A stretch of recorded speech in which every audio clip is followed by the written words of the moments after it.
There we go. I don't know what it's doing with this mute button. But like every time we start this, it like starts you on mute. And I noticed it on everybody else's too. Like you were all on mute, and that's why I've been sounding stupid for the last couple of sessions. But anyway, we're here. So, hey guys, how's it going? Again. This is our final preview show of the 3 wonderful ones that we had before, and we're wrapping up with the best one, right? Right? Yeah. Okay. Cool. But yeah. So again, we got Jason from our Vegas podcast. We have Joe from our Hockey Royalty podcast for the Kings, and we got Chance as well too for Seattle. We might have Raja from one of our Flames podcasts join us. Dylan, the boss man, was supposed to come on, but unfortunately he got caught up with work. Whatever that means. He was supposed to do the Canucks, so he won't be available tonight. So I believe for now it's just the 4 of us. And you know what? After the last couple of shows that we've done, I mean, it's just nice. So it's perfectly okay. But yeah, how's everybody doing tonight? Good. How you doing? Happy to be here. Cool. Absolutely. Awesome. Well, we can kind of get started if we want. There's no point in waiting. Does anybody want to have a preference to start for any of the ones? I have one that we can start with, but I wanted to see if anybody else cared. Fire away. Preference. Let's do it. Cool, let's go. Well, we were going to do alphabetical order, but I actually wanted to start with the Canucks tonight because Dylan sent me just a nice little paragraph on his thoughts that he wanted me to pass along to everybody else. So why don't we start with Vancouver? You really just want to get the Canucks out of the way, right? Yeah, pretty much. Yeah, that's a great so let's do it. Let's start with the Canucks. So we see them finish 11th place in the Western Conference this season. Again, another kind of quiet team this offseason. Not a lot of additions. I think the one that Dylan kind of mentioned when we were talking about earlier today was they were so glad that losing OEL was worth it. All right, getting rid of that contract, getting him out of there, kind of starting anew with that defense and trying to center it around Quinn Hughes, while also adding in Carson Soucy, Cole, Bluger, Matt Irwin, and Puis Suter, who was in the late addition as well. But to kind of give quick thoughts and the whole summary of what Dylan had to say here, again, he goes into mentioning that losing OEL was worth it. He just sucked as a Canuck. Adding Ian Cole, Carson Soucy, Teddy Bluger will really help the PK, which was apparently atrocious last year, and I'll just take his word for it. Puis Suter will be a nice addition as a third-man center.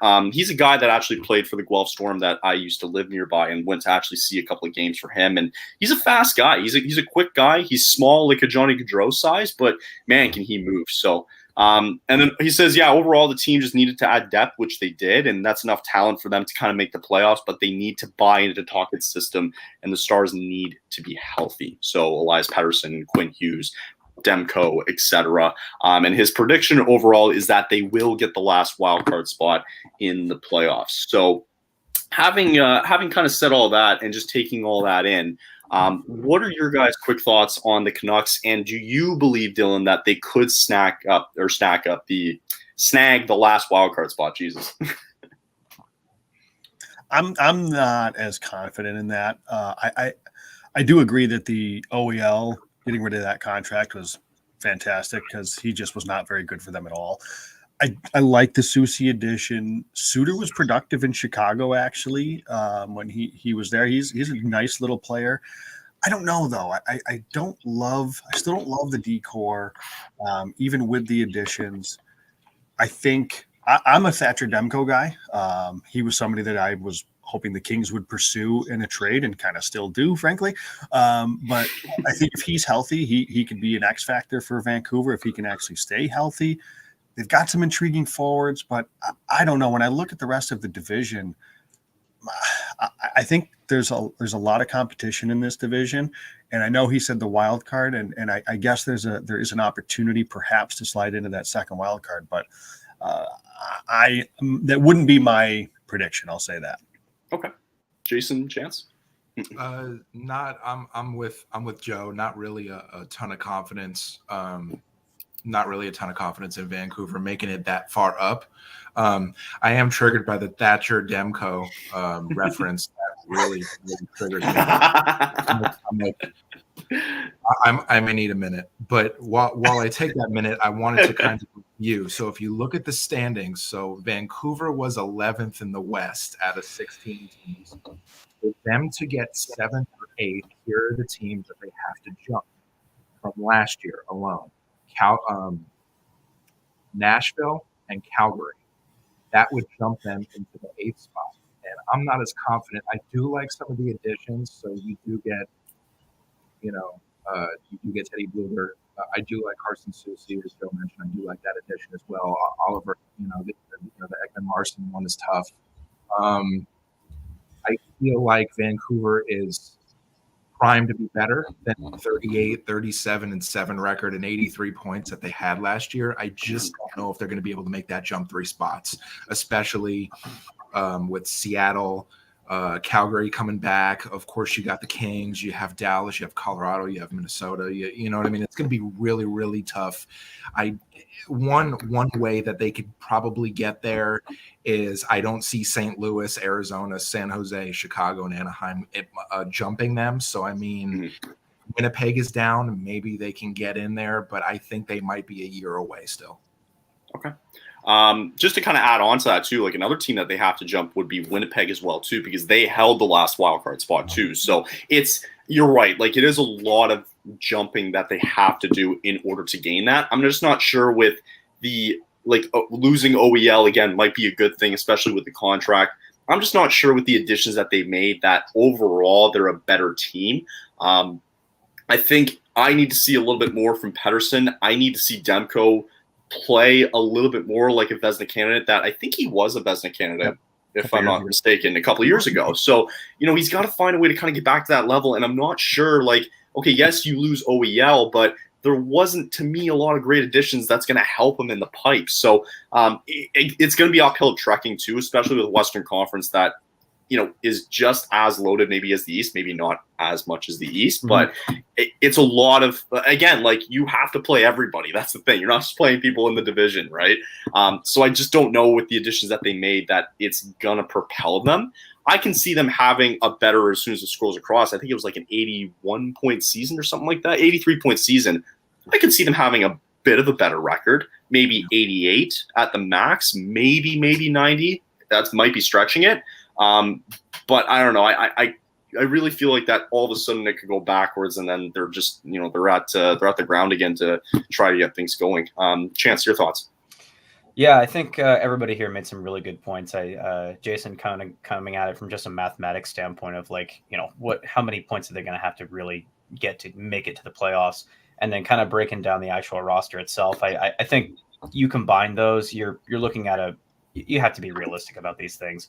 When you look at this roster, what they ranked at last year, they didn't necessarily suffer from, they don't have any, I don't want to use the word excuses, but they don't have any reasons to be like, oh, well, we had a lot of injuries last year, but they didn't really suffer from any of that. And their additions, we've kind of beat a dead horse here, but when we're sitting here saying their best move was losing OEL, that should be an indication that your team is not necessarily taking good steps. I did look at the additions here, and there are a lot of guys here that are solid hockey players. I think they would complement, the guys that they added would complement a team that's trying to make a run, but this team isn't trying to make a run. This is a team that has, in my opinion, a flawed core. Elias Pettersson is the real deal, 100%, but the surrounding cast around him, Brock Besser wants out. We've been hearing trade rumors about this guy for so long. JT Miller, it sounded like, was on the trade block not too long ago after they moved, a significant amount of assets to get this guy. I am a big fan of Connor Garland. He kind of stands out to me, but he hasn't really, lit the lamp up as much as we thought he was going to. I don't know. I think that they didn't really do anything. When your biggest move is losing a guy, I just don't think that's probably a good indication that you're going to make the playoffs. Yeah. I like Connor Garland that you bring that up, because if the Canucks don't have a good year, he might be trade bait too. I think he was trade bait last year, right? He was brought up. Yeah, he was. He's a gamer. That guy can score some goals. Really impressed. He impressed me when he was in Arizona. So he's very sneaky. Yeah. And Kuzmenko, there is some talent on this team. It's just, I think they're going to be competitive. I don't think they're going to be like the Ducks or San Jose was last year. Right. That said, though, I mean, we'll get into it in a little bit of a hot take, but I think Anaheim's going to be more competitive this year. So I wouldn't rule out the fact that I have Vancouver and Anaheim kind of I don't think that's crazy to say. I completely agree. Really I don't think that's crazy. Like, I think they were better. Vancouver was under Tocchet. So there could be something there.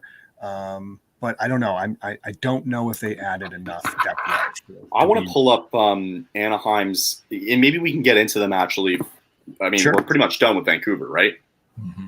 Sure. Right? Because I really do want to get into the Ducks, because I don't think that's an insane take at all, considering and I wanted to bring up their roster because I just wanted to look at that, how they look on paper. I don't think it's crazy to say that they have a better roster than the Canucks do.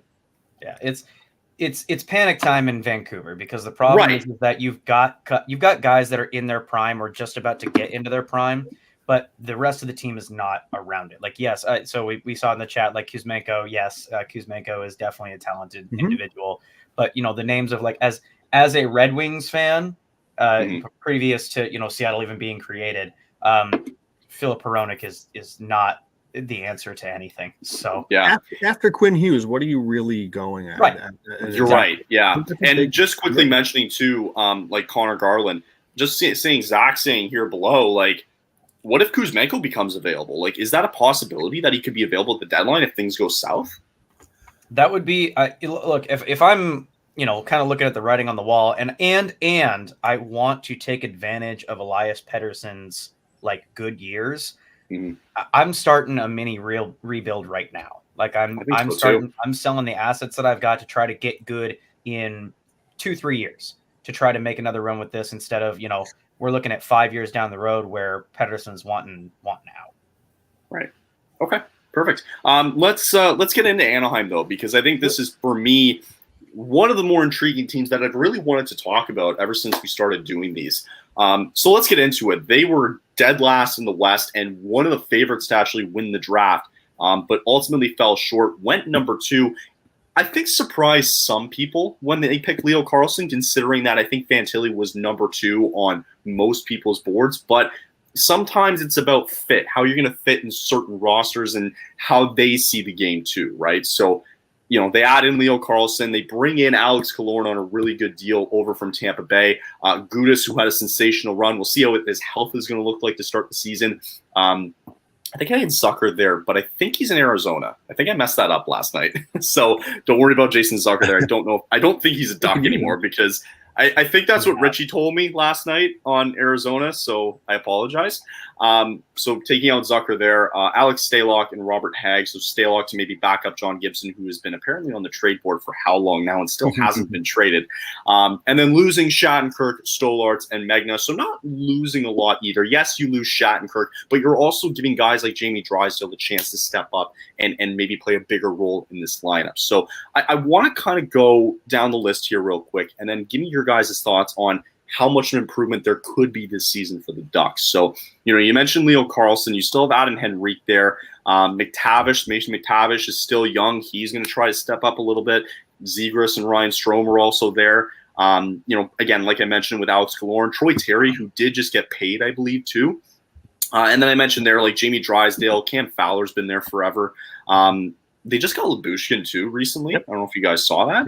Yep. Radko Gudas, and then you still have John Gibson with Stalock in net, and some other prospects too as well. So just kind of saying that it's a young team that does have a lot of promise. And another guy too, I don't think has been mentioned enough that could be mentioned is Owen Zellweger, who played for the World Junior team last year and it was touted very highly. So, maybe not this year, maybe not next year, but the Ducks, if they're doing a rebuild right, this is the way to do it, right? But having said all that, your guys' thoughts on the Ducks and your expectations and predictions for them this season. So with the Ducks, my co-host on the show is a huge Ducks fan, so I picked up a little bit of knowledge from it, and not to mention, you'd think I would when I sat down with John Cooper recently, you'd think we'd be talking about Tampa, but he actually did bring up that he thinks that John Gibson's one of the best goalies in the league. So high praise from another team's coach. Gibby has been on the trade block for quite a while now, and I just don't.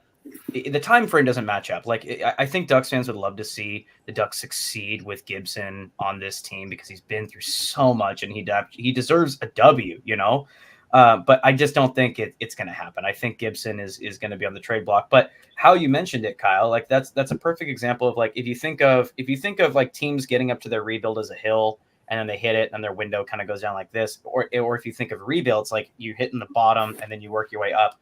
I do believe that the Ducks have hit rock bottom and then they're on their way up. They're still in the basement, but they're working their way up and things are looking a little better. And I think that's all you can, like, if you're a Ducks fan, that's how you look at things optimistically. For sure. Jason, Joe? I feel terrible they didn't get Connor Bedard. That's kind of where I'm at. That stinks. They had the best odds, and like I think there was some various Anaheim Ducks fans on social media.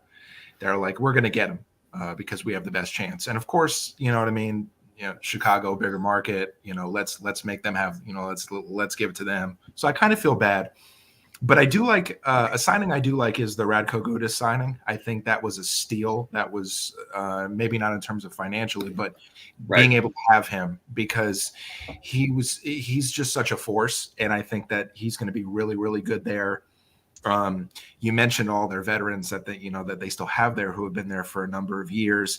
I don't know if I see John Gibson being able to get this team back toward the playoff race as a part of the Anaheim Ducks. I mean, heart's out of it now. I think it's sad. You know what I mean? And whether he makes it to the deadline or not, it's just really not here nor there. You've got Trevor Zegras and you've got a bunch of vets and you've got a bunch of new guys, and not this year, not next year. You know, maybe you know that third year from now we could talk about them making a move. I mean, going from the worst team points wise and moving up more, you know, 8 spots or more to get into the playoffs is a big chunk to chew off in the next year or two. So, I mean, I think anything less than 3 years is surprising for the Ducks for sure. It's all about the small victories right now. Yeah. And I think that, and I agree. I think somebody, Zach Martin in the comments had noted about their 5th or 6th place team. And I still agree with that. Like, I don't think that they're like making any sort of playoff push, I would say, but the two guys for me that I think are big is one, the Alex Killorn deal got a lot of negative publicity because they gave a lot of years and money to Alex Killorn, but the Ducks are not in any sort of cap crunch. They're not going to be in any sort of cap crunch anytime soon. He's a veteran guy that's still a productive player too. Let's not forget. You add his kind of Stanley Cup playoff experience to that locker room with that such a young group of guys. I don't think that's a nothing signing. The biggest thing for me though, Dallas Eakins is gone. That team, that there's no way. What did that team have? 58 points last year. Yeah, I understand. Find out. I understand. My co-host is punching air right now. Like he heard that guy, and he's just like he hears it. His spidey sense is going off. Like he hates that man. 58 points. Yes. The team wasn't great. There's no way they should have been that bad though. Like they should have been more competitive last season, in my opinion. So the fact, and I'm not going to lie and say I know a lot about Greg Cronin because I don't, but getting Eakins out of there and a fresh voice in there, coupled with a lot of the young talent, the intriguing, maybe intriguing is the wrong word, but the interesting veterans that they've brought in, Killorn, Lyubushkin, Gudas. And again, you mentioned Zellweger. I think he's a great shout. Drysdale, McTavish, Zegras is already there. Terry is coming off a couple of big years. Like, there's something percolating in Anaheim that, right, Jason, I agree. They're not necessarily a playoff team in the next year or two, but the rebuild is going in the right direction for Anaheim. And one of these years, they could be a surprise competitive team. Yeah, I agree. I like that entire thing there. I think so too. I agree that I don't think they should have been that bad, but at the same time, you just got Leo Carlson. It was too, by right? design. So by design, exactly. Yeah. So you're punching a little bit, not getting Connor Bedard, but again, like you just like Carlson might end up fitting. For me, I think with the Ducks and him there, like assuming that Zegras and Drysdale and those guys aren't the biggest guys in the world. Mm-hmm. Last time I checked, Carlson's a pretty big dude. Right. So it maybe not be the worst thing to have in the world to have a little bit of, height to your team too. So, I agree. I think the Ducks are going to be better this year. Do I think they're a playoff team? I don't think so, just because I don't know where John Gibson's going to be at the end of the season again for like the second or third year in a row. But I agree. I think they're going to be better, and I don't think it's crazy that we might see like a 20-point improvement even from this team, right? I don't think it's that crazy to say. No, and 80 points isn't even good, but if you could get them to in the mid 70s, and all of a sudden, I think they're a team that you got to worry about when you play them. You got it. Okay, cool. Let's move on, and we can kind of like do the bottom of the barrel that happened last year, if that's cool with you guys. I don't know if it's cool with everybody else, but that's what we're gonna do. So let's talk about San Jose, because I know we mentioned them too pretty briefly. Again, not the best year for them, finishing 14th under new general manager Mike Grier. But again, another team that got a solid draft pick in Will Smith. We're going to see how he develops. Does Duclair kind of ascend from what he did in Florida on that playoff run there? Blackwood, who Bailey from our show yesterday, I believe, was the one talking about Mackenzie Blackwood not really being given a chance for a guy who was a very serviceable backup. Now that I'm thinking about it, I think it was Scott Wedgwood. Anyway, not the case. I was going to say, had so many opportunities. I was like, okay, wait a minute. I don't think he's had too many opportunities. Is my thoughts. Guess what? He's going to get another opportunity. So yeah, whatever. Yeah. Speaking of opportunities, though, I mean, Philip Zadina, was bought out by Detroit. All of a sudden, gets picked up by San Jose, and also too. Probably the biggest news, one of the bigger newses of this summer, was that Erik Karlsson's gone. They get rid of that contract. People were probably questioning the return that they got, including Mikael Granlund, Jan Ruda. They kind of acquired Mike Hoffman as well, too, in that 3-team trade. Halutinen and Todd as well were also quick additions. But, yeah, now you lose Erik Karlsson, and we can kind of talk about if it's a good thing or a bad thing now that he's off this team, if whether or not the contract is good to kind of leave behind. James Reimer, too, who, again, is a serviceable goalie, too. He's out the door. And Johnson, I think it's Andreas Johansson. I don't remember if that was him, to be honest. But anyway, so with those losses, let's kind of get into it and talk about probably the biggest trade of the summer, which was Erik Karlsson being dealt to Pittsburgh. What were your guys' initial thoughts with Karlsson gone, and how does the San Jose team look going into the season without him being their number one defenseman? I thought the trade was terrible. I agree they had to do it. Get him off. There's no other time to cash in on the season that he just had. He won the Norris. Right. So you have to do this. Now, I don't know if this was an ownership thing or if this was a Mike Grier thing, but how they didn't eat the max of that contract to get a little bit more of a return. I just don't love the return. They got a protected first-round pick, I think a second-round pick, and then some ancillary pieces for a guy that just won the Norris. And I understand that the market probably wasn't huge for him, right? Given his age, yeah, I agree. But I also would love to know if they ate the max that they could, ate that 50% of the contract. Because what did they eat? 2%, 10%? It was a very small 2.5%, I think was the number. It's almost nothing. So, imagine if they did eat the full 50%, could they have gotten a better prospect or another first from another team? I know there was 3 teams in the deal. Right. Again, I don't know. I don't know if it's an ownership thing that they wouldn't be willing to eat that money. I'm not sure. I think it was right that they had to trade him. I think it's right that they needed to move on. They just didn't do a lot to replenish it. So from the trade standpoint, I don't think they got a lot in return. But this is a team that's got a ways to go. And it was $1.5 million that was retained. So yes, Jason, Chance, thoughts on San Jose? Zach is handy. We need. Just you know what I mean? He's just loaded with stuff. I don't know. I'm looking up and down this roster. Getting Mackenzie Blackwood is better, in between the pipes than what San Jose could probably. You're talking about James Reimer, and what San Jose has been putting in net the last few years is not impressive. And you kind of look, up and down the roster. It's just one of those things. What do you have? And I guess we'll kind of figure that out. I mean, will San Jose improve their stock a little bit in the Pacific? Most likely, maybe a spot or two. I don't really see the playoffs for the Sharks either. The trade with Carlson is just one of those things that just went on and on and on. And it's like already, you know what I mean? Like we knew that there was like one or two teams, maybe a third, that was going to be involved. And what San Jose ends up getting back is like, you know, Joe says, it's just not impressive. You know, I mean, what they ate, what they got back, it's just like, what are we doing? You know what I mean? So, I mean, you do get rid of, you know, Erik Karlsson winning the Norris. He was not impressive in the couple seasons prior as he was last year. And a lot of that is injury and that can't be understated. But, you know, I think that they've got enough to where they can make, at least a 10-point improvement. And I don't think that that's understating it. And they're kind of, they're in that next boat that Anaheim is kind of trying to be in. So, I mean, they've got something, and you know what I mean? And it's Kaapo Kakkonen who's in net, correct? For San Jose? Right. Yeah. Him and okay. Got it. Thank you. Yeah. I mean, I because you talked about earlier there, Jason, and then I'll bring you over to Chance.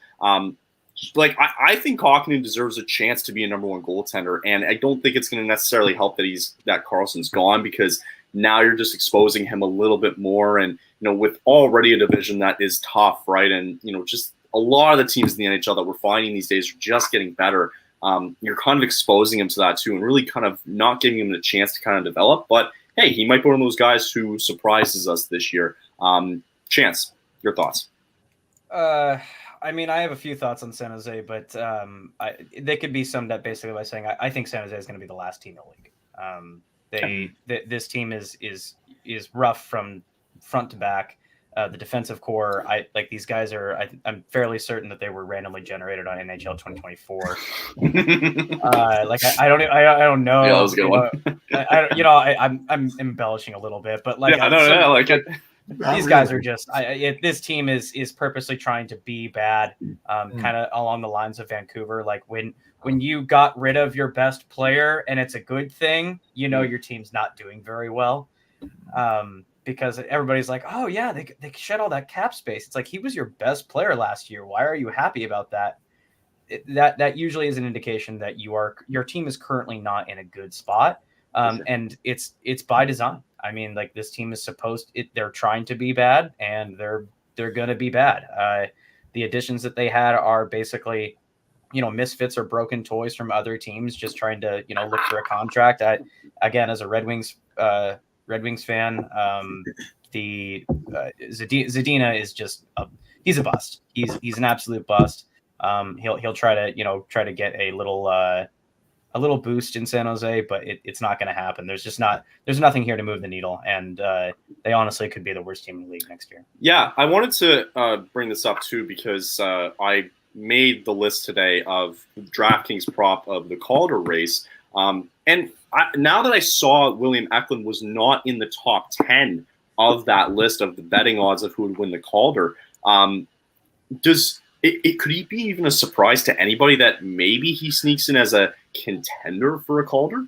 Well, and shout out to Randon McMahon, co-host of mine, or actually the host on Hockey Royalty. I'm just there. He's the host. And Russell Morgan, for those that don't know, is the star. I'm just kind of there along for the ride. But William, he should play like significant minutes. He should play.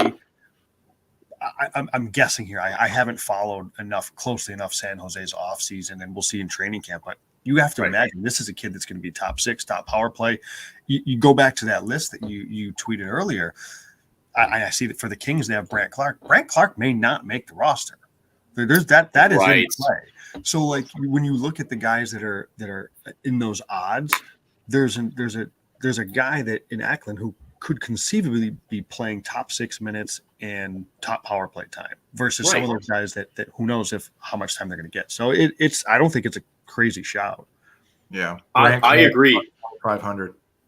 Yeah. I was just actually going to quickly bring up the post that I made today. So the guys that were in front of William Eklund were Luke Evangelista. I pronounce that right, in Nashville. So you got Luke there. You have Shane Wright, who is above him there for Seattle. Brent Clark, like you just previously mentioned, David Yurchek from Columbus, Matthew Nyes, and then real quick, Devin Levi, Adam Fantilli, Logan Cooley, Luke Hughes, and Connor Bedard. I think he, in my eyes, now that I really think about it, he maybe sneaks into that 10th spot. I don't know. Maybe as the season goes on, I think I can kind of see, him being in that top 10, but what do I know? I would definitely make the argument that any team, any development coach does not want them to be involved in this tire fire. Agreed. And agreed too. And you don't want, like, if so I'm not as familiar with the guy, but I do know from being before the Seattle Kraken were a thing, like being a fan of a team that was been rebuilding for quite a while, knowing that, like, throwing those kids into an unwinnable situation, it just kills you. And it's right. and if you actually do have a guy that actually has a chance to win the Calder, like if you think he is Calder capable, throw him in a year. Like as much as I am happy about Matty Beniers getting the Calder last year, he coasted into the Calder. Like it wasn't even close. Whereas this year, this is a deep pool. Mm-hmm. So not only not even he would have had a stiff competition, but he'd be doing it on a team that is like actively trying to be bad. Gotcha. So okay. Yeah. Nice. All right. Let's move on. I think what we'll do is we'll talk about this one team. We'll go to commercial break because I need to pee soon.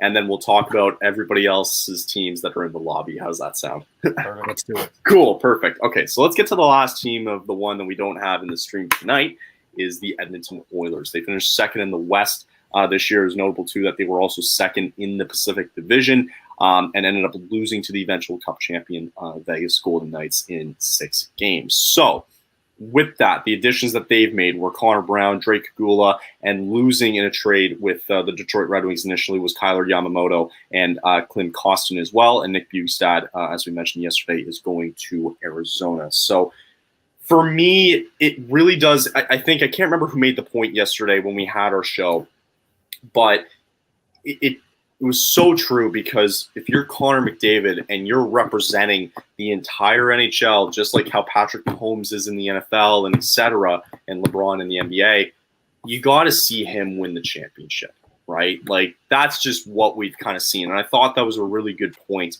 But I'm curious to what you guys think of the team that they've assembled around him, around Leon Draisaitl, in order to really get to that final because they haven't seen it yet. They've sniffed it. They got close. They got swept by Colorado last year. We saw what happened this year with Vegas, and maybe Jason can attest to that more, maybe about that series that they had.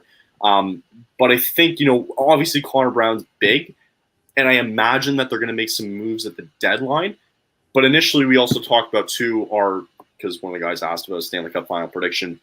I got Edmonton in the final this year. I really do. I think it's time. Whether or not they want to hit the nail on the head with this, we'll find out. But I imagine they won't be quiet at the deadline, and I imagine this team probably finishes first place in my opinion. But it does feel like McDavid has to win a cup within the next 3 to 4 years, or they might be in trouble real quick. That's just my thoughts, though. You guys, obviously, a lot of hatred, I guess, towards Edmonton because, Jason, you guys played them in the playoffs, and, Chance, 0 at this point. We don't like them, and the Kings don't like them because they got knocked out. So anything to say? I was going to say, as the resident punching bag in the playoffs last 2 years for Edmonton, I'll lead this one off. Beautiful. I think they're the best. I echo that. I think they're the best team in the division. I think they're really good. I really, really like the Connor Brown signing.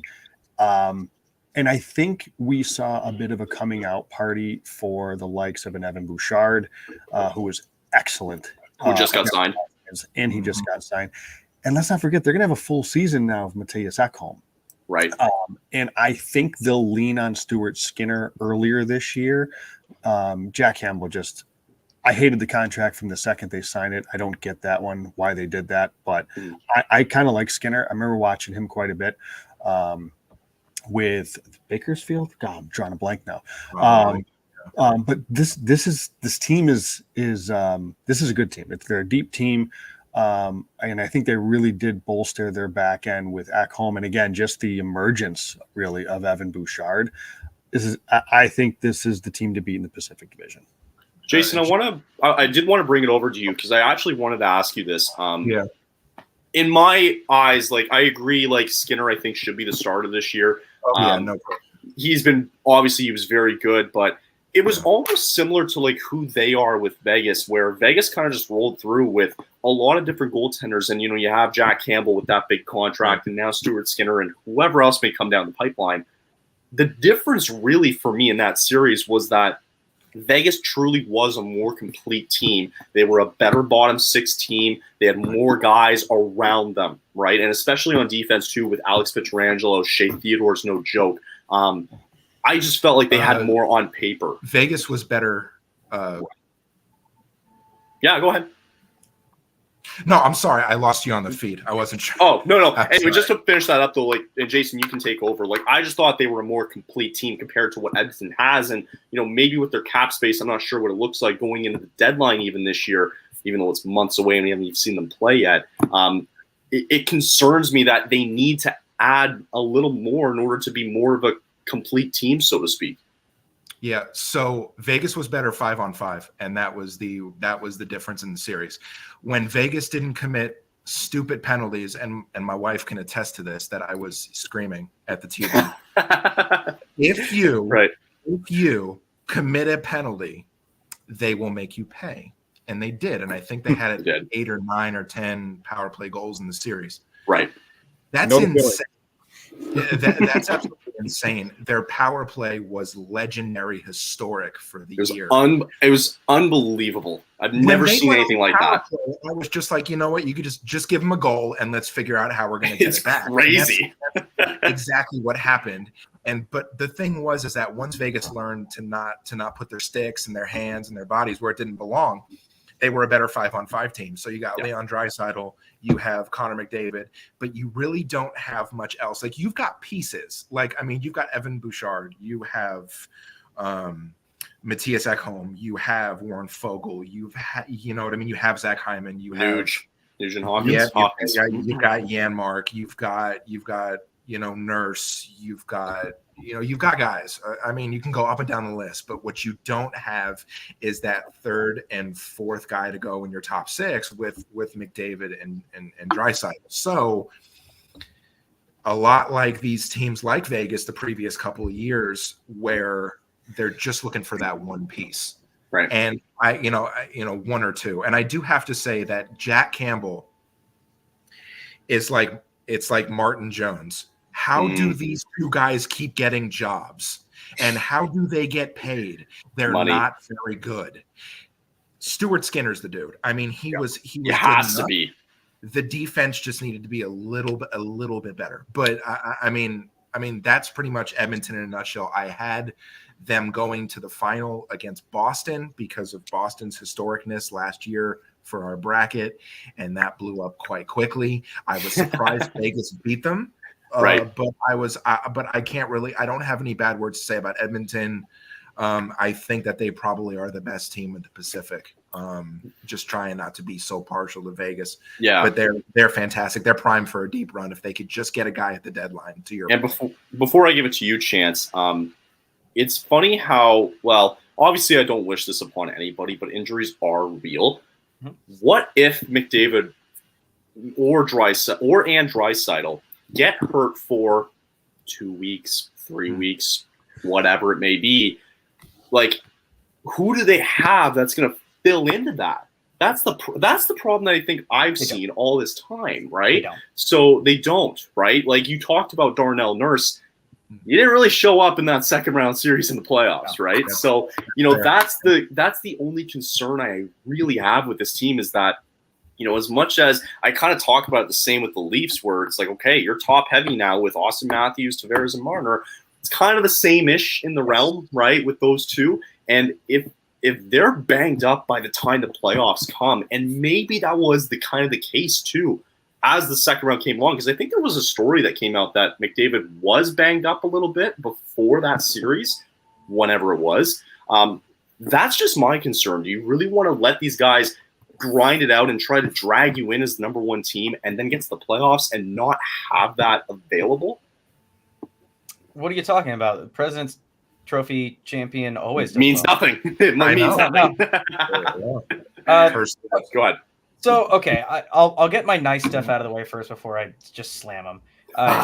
Great. I genuinely do believe that this team is like they're a Gibson away from being a Stanley Cup finalist. Like they're correct. But take that for what it is, because like as much as you guys been singing the praise of Stuart Skinner, I haven't seen the consistency. Okay, there's no consistency with this guy, and we're talking 2, 3, 4, 5 times a year where we're sitting there going like, are we looking at Campbell again? Is this happening? Are we doing this right now? Like we can never decide what we want to do because Skinner is so up and down. Like there are times where like he's the man, he's going to take over the net. And then you're like, did he just let that in? I can't believe that. So I think that goaltending is a huge, if you can get a Gibson in there, like, or a Hellebuck. Oh, a Hellebuck. Something like that, this team is frightening. That being said, they don't have either one of those guys. So right now the goaltending is very suspect. You're talking about defense earlier. Look, I look at this. Darnell Nurse is a solid defenseman. Matthias Ekholm, I'm a huge fan of him coming out of Nashville. I am not impressed. Like Cody Ceci is mad to me. Evan Bouchard is mad to me, and that bottom pairing is a bottom pairing defensive. It's the defense doesn't move a needle for me, and for a team that very much puts emphasis on let's outscore our problems, that could be an issue. It's a great point. It's a good point. My only pushback would say on the D, and we notice this because I agree. CC. Like Nurse and CC is a middle pair for me. Sure. I don't think, but they played top pair for all season, right? For a lot of it for Edmonton. But that's where I think Ekholm Bouchard, a full season of Ekholm Bouchard, as what I think should be their top pair. And if you knock Nurse and CC down to that middle pair, so they're a little less responsibility. It's not a bad. Yeah. I am very, very high on Evan Bouchard. Now, maybe it's partly because of, good Lord, what he did to the Kings in that first round was just brutal. But so a little bit of recency bias perhaps there. But I genuinely think Bouchard is a really good young defenseman. And I think Ekholm for a full season with that pairing, you basically I don't know how they're going to do it. We'll see. But if they're smart, they should knock Nurse and CC down a peg and give those heavy minutes to Ekholm and Bouchard. And I think if they do that, that could really deepen the D. And I agree, though, with the bottom six, because the more they played Vincent Desharnais, the more chances the Kings had opportunities to win that series and score goals. He was a train wreck. Kulak wasn't bad, though. I don't mind him as a bottom pair guy, but I think I'm very high on Bouchard. I'll say that. Okay. That's just last question before we move on. Does it say a lot? Because I remember watching that series with the Kings and the Oilers about the Kings were up 3-0, I believe, in game 3, 4, whatever it was. And and all of a sudden it kind of felt like, okay, well, here comes Edmonton all of a sudden. If they go on to lose that game, I'm not sure if they go to win that series. Maybe I think most people would pick, hey, they could probably force it to 7, and I can believe that. But does that say a lot about this team, the fact that they were that close to being, down 3-1 in a series against the Kings where, they clearly were the better team, but it does say a lot. Do you agree? Well, what I'll say as a Kings fan watching that series, the Kings had no business being up 2-1 in that series. Right. Jonas Korpisalo for the first part of that series was excellent. And I'm telling you, Edmonton just took some moronic penalties late in games. The Kings scored a power play goal in overtime. That's right. It was they took some stupid penalties that just didn't help themselves. And ironically, it was when the Kings had the lead, that big lead 3-0, I think it was, like you said, it was the power play for Edmonton that really quickly started to turn things around. The Kings went to the box a little bit, and then the whole game just flipped. But I think there's two ways you could look at that. That I think they almost ran into a hot goalie because Korpisalo kind of leveled off after that, right? Right. But on the other side of it, this is an Edmonton team that I think a lot of teams have been waiting to see, like, are you ever going to get over this hump? Their backs were against the wall. They're down 2-1. They split at home. They're down 2-1 in the series. They're down 3-0 in this game. it's like, oh, here we go, same old Edmonton Oilers again. Yep. But they didn't. They turned it right around and really took it to LA the rest of the series. So there's a couple different ways you could probably look at that, but I look at more of it on the side of they overcame like a pretty significant, situation. Okay. All right.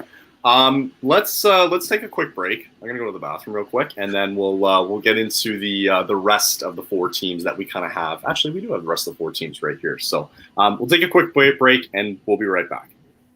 Cool.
Come on. There we go. I don't know what the mute button is, but it's pissing me off. All right, we're back. So yeah, we're going to talk about the rest of the 4 teams as Jason goes into a deep dark hole. My Aaron Rodgers retreat. I'm sorry. Oh, okay. Go. Oh, yeah, I'll be out in 6 days, and then I'm going to trade teams. I'm going to start liking a different team. Real quick, I want to, before we leave Edmonton, go ahead. Brandon McMahon comes in the comments about Phil Broberg. Yeah. I was looking at the cap friendly page and he was in their D group, so I totally forgot about him.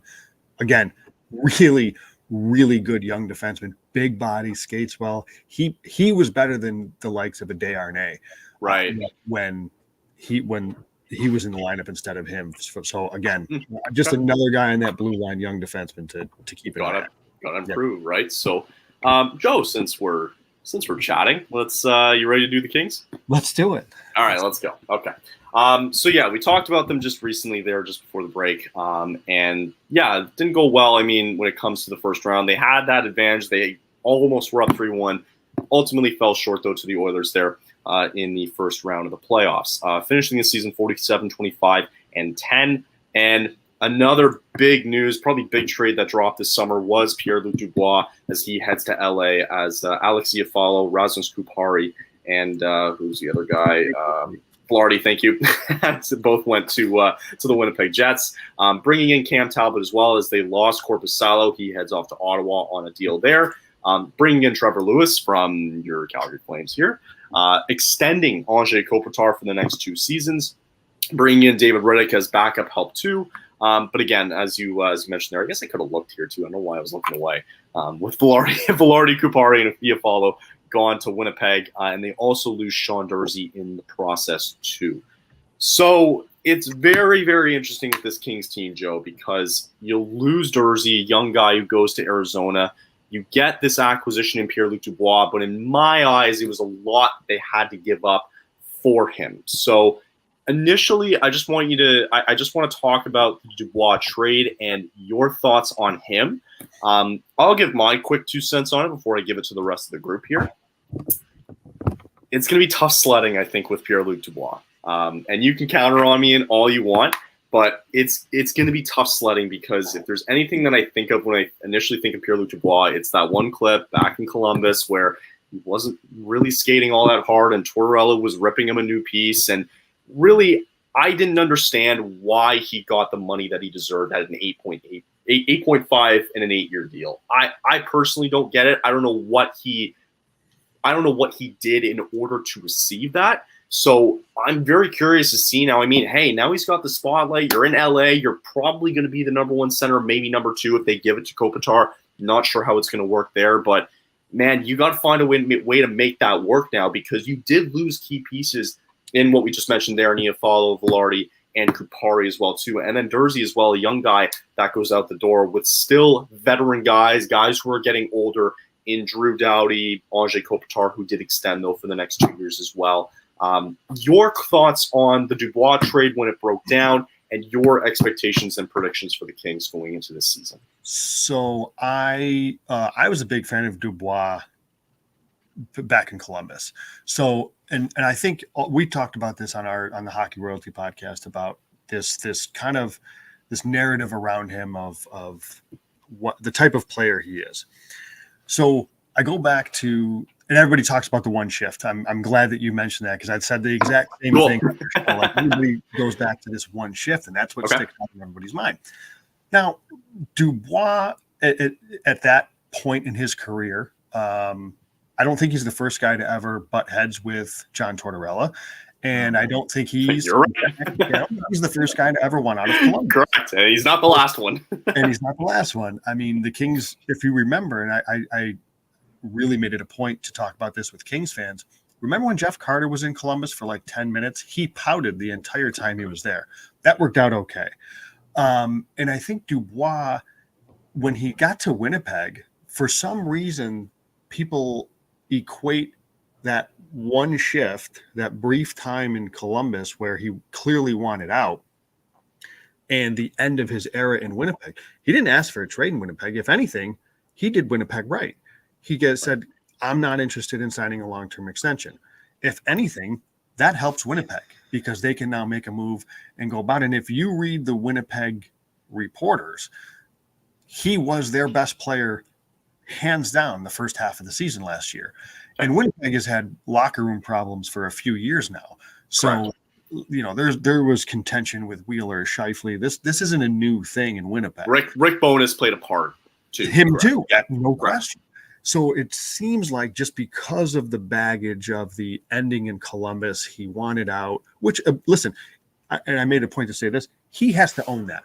He acted that way. It was immature. He was young, but you can make an excuse if you want. He has to own that because of the way he acted. But I don't think that has anything to do with the ending in Winnipeg. I think he played very well in Winnipeg. He was one of their top players. And he just said, guys, I'm not interested in signing an extension here. And I think that's okay. I wonder what that feels like. You probably wish you knew that a little bit sooner. Yeah. So all that to say, I've always liked the player. So I will say that even before he was even rumored to the Kings, I've been a fan of Dubois. But so when the Kings were rumored to get him, I thought it was a perfect fit, because I think there's a big gap in quality. And I love Philippe Deneau, but there's definitely, they did not have a 3C in last year's playoffs. And it was really accentuated. Like, Blake Lizotte is a fantastic fourth line center. You get him in higher in the lineup, you start to run into some problems. So we talk about the trade itself in terms of some of the pieces. Like Gabe Velarde, love him. I think he's an incredible talent. It's taken him a little while to get here because of his injuries. He just was below too, just FYI. Yeah, exactly. So that's a great point here, Green Hickson. After the first 2 months, his offense, he did go down a little bit, but he was hot early. But the other thing with Velarde is he's not a center. Now, I think Winnipeg's going to play him at center. He was drafted as a center. It didn't work. His kind of breakout here last year happened when the Kings moved him to the wing, and it took off. It really, that started in the AHL. They moved him down to the AHL the season prior. Totally different player on the wing. I'll be curious to see how it works down the middle in Winnipeg, assuming that's where they put him. But he was due a new contract too. So there's no way you could get a player the quality, in my opinion, of Dubois without moving out Velarde. In terms of Iafallo and Kupari's a nice young player, has yet to really establish himself as anything above a fourth line player right now. He Right. could. He's a talented player, good prospect, but so far from what we've seen in the NHL, he's a depth piece. And Alex Iafallo is a really good third line winger, defensive winger, two-way winger. I think he makes too much money for that role. The way I looked at this trade was it was quality over quantity. I think the Kings got the best player in the deal. I mean, I think there's the opportunity for Velarde to improve, but you look at like Dubois has had 3, 4, 5 seasons in the league, and I think 3 or 4 of them have been 60+ points. And everybody in LA, rightfully so, praised the breakout of Gabe Velarde. And this was a 40-point season. He has yet to play 60 games in a season, Velarde. So I think, we get a little, everybody hugs their prospects, I think, a little tighter. So I think you have to give to get. I didn't have a problem trading Velarde in this trade. So the way I think that their roster will shake, I think he's going to slot in Dubois as their second center. Kopitar will probably center Kempe and Byfield again. We're all curious to see who the wingers are going to be for Dubois and for Danault, for that matter, on the third line. But the contract, so there's 2 things with this. Actually, there's 3 things. When we broke down this trade on our show, it was the player himself, the narrative around Dubois. Then it was the trade, but then it's the signing, right? And you bring up a good point about the contract. I was hoping for no more than 8. I would have loved something a little below 8. I think it's a contract that right now definitely seems high. Not something I'm concerned about, because I genuinely think this is a legit high-end 2C, and I think there's room here for him to grow into a 1C. Because now the assumption is he had every say in where he wanted to go in this trade. So there's no more, I don't want to play in Columbus, or I don't want to be in Winnipeg. You want to be in LA. Now there's no excuse. And to that end, now's the time to show it. I think he will. And I know we've spent a lot of time on Dubois. I'd be curious to hear some of your other guys' thoughts. But real quick on Durzi, love him. The Kings with Brandt Clark, and he's the popular one, but nobody seems to talk about Jordan Spence, who is a really, really, really good right shot D prospect that's going to come up too. That's why I made the comment earlier, like there's an outside shot that, Clark doesn't make this team, and that's because of Jordan Spence. So they dealt from a position of strength. Durzi, it just was going to be one of those things. They had to move something out to open up a little bit of money. That's what that was. So it sucks because I love the player, but it's one of those things for contract wise. But so that's the Dubois thing. I'd be curious your guys' thoughts. I'll say this: in Kingsland, it is very, very, you love it or hate it, and that's the way it's been. So okay, all right, Jason, Chance. There's a club for people who don't like going from LA to Columbus, and Jonathan Quick is a part of that club too. But yeah, that's right. The deal, to go to LA, borderline, around $8 million a year, borderline. I mean, I think to get him there for Pierre-Luc Dubois, I think he's going to be good for LA this year. Wanted to point out the Kings had one of the best home records in the West, 26-11-4. And they were able to get to 104 points. The next team that was above them in the West was Dallas at 4 points higher. Does losing what they lost and adding what they gained, does that get them that 4 points? I think that they could be a top 4 team in the West. You know what I mean? Despite what they're, so you gotta keep this kind of like a reasonable way to look at things. So most Golden Knight fans and most King fans don't get along. Okay, well that's fine. I am a lot more straight. I look at things straighter. The NHL and the NHL playoffs and the league itself is better when teams like LA, New York, Chicago, I hope Chicago will get there, etc., are good. Big markets. It's just good for business. So to see the Kings after they missed the playoffs a couple of years, to be back in the last couple of years is absolutely fantastic. I think a deal for PLD is great. I mean, their team is getting older, of course, with Kempe and Kopitar. I mean, those guys have been there forever. And they're legends in their own right in terms of that, in terms of that city and that space. I like pretty much the team that LA has. I think they can get past the first round this year, and only time will tell that one. Chance. PLD is overrated. The defense is mid, and the goaltending is bad. Hey, okay, let's get into it. No, I mean, I can. So, and I feel bad about that because my co-host grew up skating with Phoenix Copley. Like they were Alaskan kids together. Like they literally were in the same program awesome. together. No way. That's cool. Yeah. Oh yeah. He knows him. So like it's nice. Taylor would stick up for Phoenix Copley even if he was letting in 10 goals a night. So okay. it is All that. right. But like I look like at that. this. I look at this. I go like PLD. I think everything you talked about is good. A more favorable spin on it. I definitely in the camp of looking at it more of a negative. Like Winnipeg, this guy doesn't seem. He wanted to trade out of Columbus and he got what he wanted, and then when he got what he wanted, he didn't like what he got. So then now he pouted some more. Looking at his stats right now, I mean, if you're an LA Kings fan, you're hoping that he's going to put up. He's going to play 81 games. So last year he put up 73 games. He had 27 goals and 36 assists.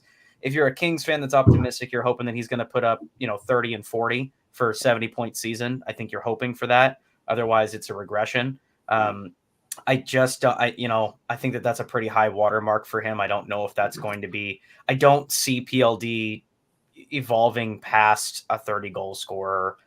If anything, I see him declining on that. I'll jump on, and I want to jump on that real quick before we move on. Going back to that 8.5 by 8, Jesus, with his deal. I can't remember what his deal was before. I don't know what he signed with Winnipeg, or if he was just kind of going off with the contract he had with Columbus. I don't know if anybody can find that at all. That'd be great. But I'm not sure if, there's not a lot of guys in the league that might look at that and go, great, he got his bag. He's there for 8 years. Let's see what he can do. I'm just not convinced until I see it, and I'm more than happy to be proven wrong. Yes, but I think I don't know where the motivation is going to come from, because you got, like you just said, Chance, you got what you wanted. You wanted out of Columbus. You didn't like Winnipeg. You got out of Winnipeg. You got the bag for an 8 by 8.5, right? You got everything that you wanted now. You're in sunny LA. You're with all the other celebrities there and everything that has to go with it. What are you going to do now on the ice? That's the only thing that matters. And guess what? It might take 2 or 3 years, but if it does go south, Joe, what if he doesn't like it anymore and he wants out? What if they get into a rebuild all of a sudden when Kopitar is gone and he says, well, I don't like it here anymore. I think I want out too. Sure.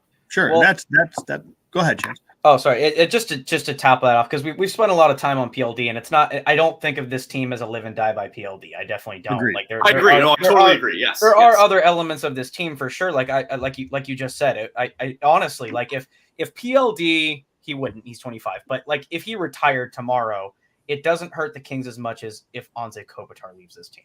So, but that being said, I wanted to talk about the most glaring thing that I see on this team, which is the goaltending. Phoenix Copley has shown flashes, to try to give him a little bit of the benefit of the doubt. But it was like what Jason said, like, stop trying to make Cam Talbot work. It's not going to work. Like, please. The guy is the most, one of my favorite sayings on our show is he is aggressively mediocre. Like that is just, like that is the name of his game. Like, hey, do you want to round out a bubble wild card team? Cam Talbot's your guy. So Joe, I was just going to say real quick, I'll give you the last word before we kind of move on here. I'm done. Yeah, okay, no, good. Just your thoughts, just real quick on the goaltending on your side of it. Well, listen, it's obviously something that needs to be talked about because you're going into the season with Cam Talbot and Phoenix Copley. Now, I'll say the Kings had the worst goaltending in the league for the first half of the season last year, ironically, until Phoenix Copley came along. But it's important to note, Phoenix Copley didn't exactly light the house on fire. All he did was bring average goaltending because Quick and Peterson did the exact opposite. Right. And I agree with Green Hicks and hockey that it can't get any worse. But the thing to remember about the Kings, I think this is all by design because they did bring back Vladislav Gavrikov, which I'm going to go on the record. I didn't like the trade to begin with. I ate a lot of crow for Gavrikov. He was great with Matt Roy. So when you look at their defense group and you've got Anderson, Doughty at the top pair, Gavrikov, Roy was excellent in shutdown. The third pair is where it gets really interesting. That's where you could see a Brandt Clark, Jordan Spence. We'll see what happens there. But the Kings were a team, and they have been a team that just limits chances against. You're right. I mean, they were a top 5 team when you look at expected goals against per 60. They're a top 10 team in high danger chances, I think, against per 60. Like, this is not a team. They're a stout defensive team. They play a 1-3-1 through the neutral zone. They can be stingy, especially when they got Gavrikov. They really strengthen that back end. So that's what they're going to lean on between the parts. They're going to hope that the goaltending is good enough, because I'm not going to sit here and blow smoke and tell you that Copley and Tablet are going to be Vezina candidates. But I think the idea is this: strong blue line, that's their thought. Mikey Anderson is an excellent defensive defenseman. Gavrikov, Roy is an excellent shutdown pair. And then when you look at the strength down the middle of Kopitar, Dubois, Philippe Deneau, and Blake Lizotte as your 4C, that's an excellent group down the middle. And I think, going one last thing on Dubois is, because there was a talk about, the type of player, what are you going to do? This has got to be the best leadership group that he's walked into. It's Andrzej Kopitar. It's Drew Doughty. Mikey Anderson is a veteran now. Matt Roy's a veteran. It's been there. Philippe Deneau's a veteran. It's been there. Like, he's walking into a scenario where, again, they've dealt with this. The Kings, Kopitar has dealt with Mike Richards coming in. He's dealt with Jeff Carter coming in. I'm just not concerned about it. And you're right. I am probably putting a Kings fan spin on it, but I genuinely enjoy. We've seen this before with guys that were questionable attitude coming from Philly. So I'm less concerned about that. But all in all, I think the Kings, I said earlier that Edmonton is the team to beat in the division, and I still believe that.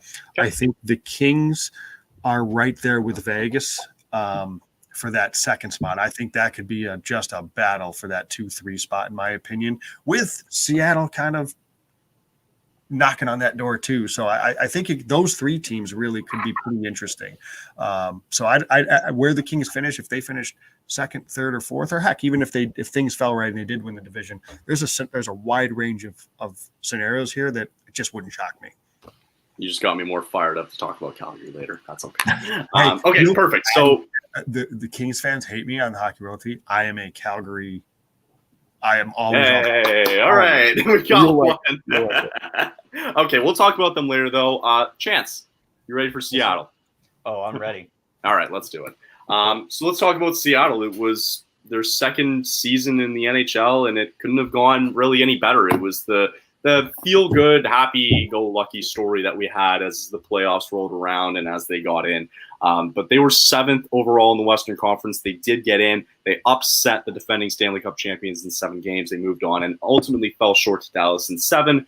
But in all accounts, it was a really successful season. And now there's something to really build off of from what we kind of witnessed there in Seattle. So as we see below, Yamamoto comes in from Edmonton. He went to Detroit, obviously now in Seattle. Brian Dumoulin now, a little bit more height, a little bit more bigger bodies there on the back end. Bellemare is going to probably play that 4th line role, and Studnek too as well is coming in, while also losing in the process Carson Soucy to the rival Canucks. Donato heading out the door with Morgan Geekie. You can kind of speak on that too, maybe the loss of Morgan Geekie, Daniel Sprong, Alexander True, and Martin Jones, who is now a Leaf as probably a 3rd goaltender. But he did have a really good season overall for Seattle.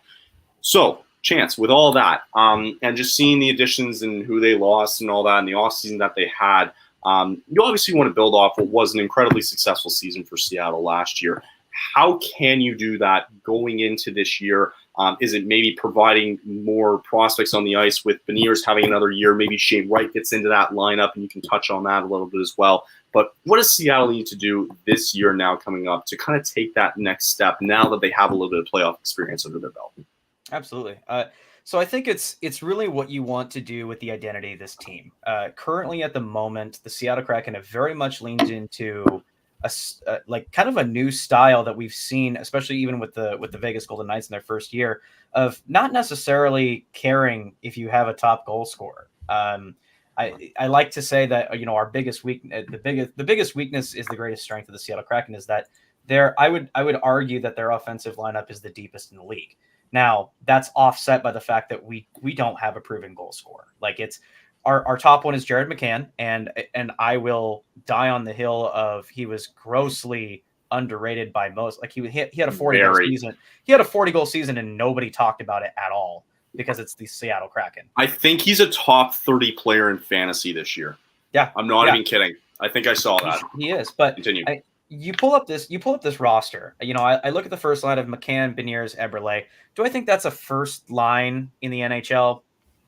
A weaker one, probably more of a stronger second line. But then you start going down this roster. Schwartz, Wenberg, Burakovsky. That's a strong second line right there. Yep, Eli Tolvanen, Yanni Gord, Oliver Bjorkstrand. That's a pretty good second line right there. Brandon Tanev, Pierre-Edouard Bellemare, Kyler Yamamoto. That's a passable third line, good fourth line right there. So this team is there, as it's been kind of debated over with death. This team beats you in waves. They're going to roll four lines, and they're just going to hit you every single time, and they're going to make you skate to every single puck. And every other line, it has something to when you wear you down with every line having damn near just as much strength and scoring ability as the next one. I like, it's every one of these is the drop in talent from first line to fourth line is not as drastic as you would see on, any other team. And that's they're leaning into that strength right now. That's going to help them roll four lines. Their weaknesses obviously at the moment are your defense. You've got some, Vince Dunn had an amazing year. Again, another underrated defenseman, I think, in this league right now because he's on Seattle. Adam Larson, that pairing is working just great. I do like the additions that they made. I still have concerns with Jamie Elysiak. Taylor Wells is, punching air again. But Dumoulin is a great add. Schultz is solid. William Morgan has kind of stepped into his own. I like what he's done to show that he deserves to be in this lineup. It's the question mark is goaltending. I think Philip Grubauer did enough last year's to make us go, okay, he might be good. Maybe because with the first year, you're like, guy's a bum and he's got to go. What have we done? Why did we sign this guy for so long?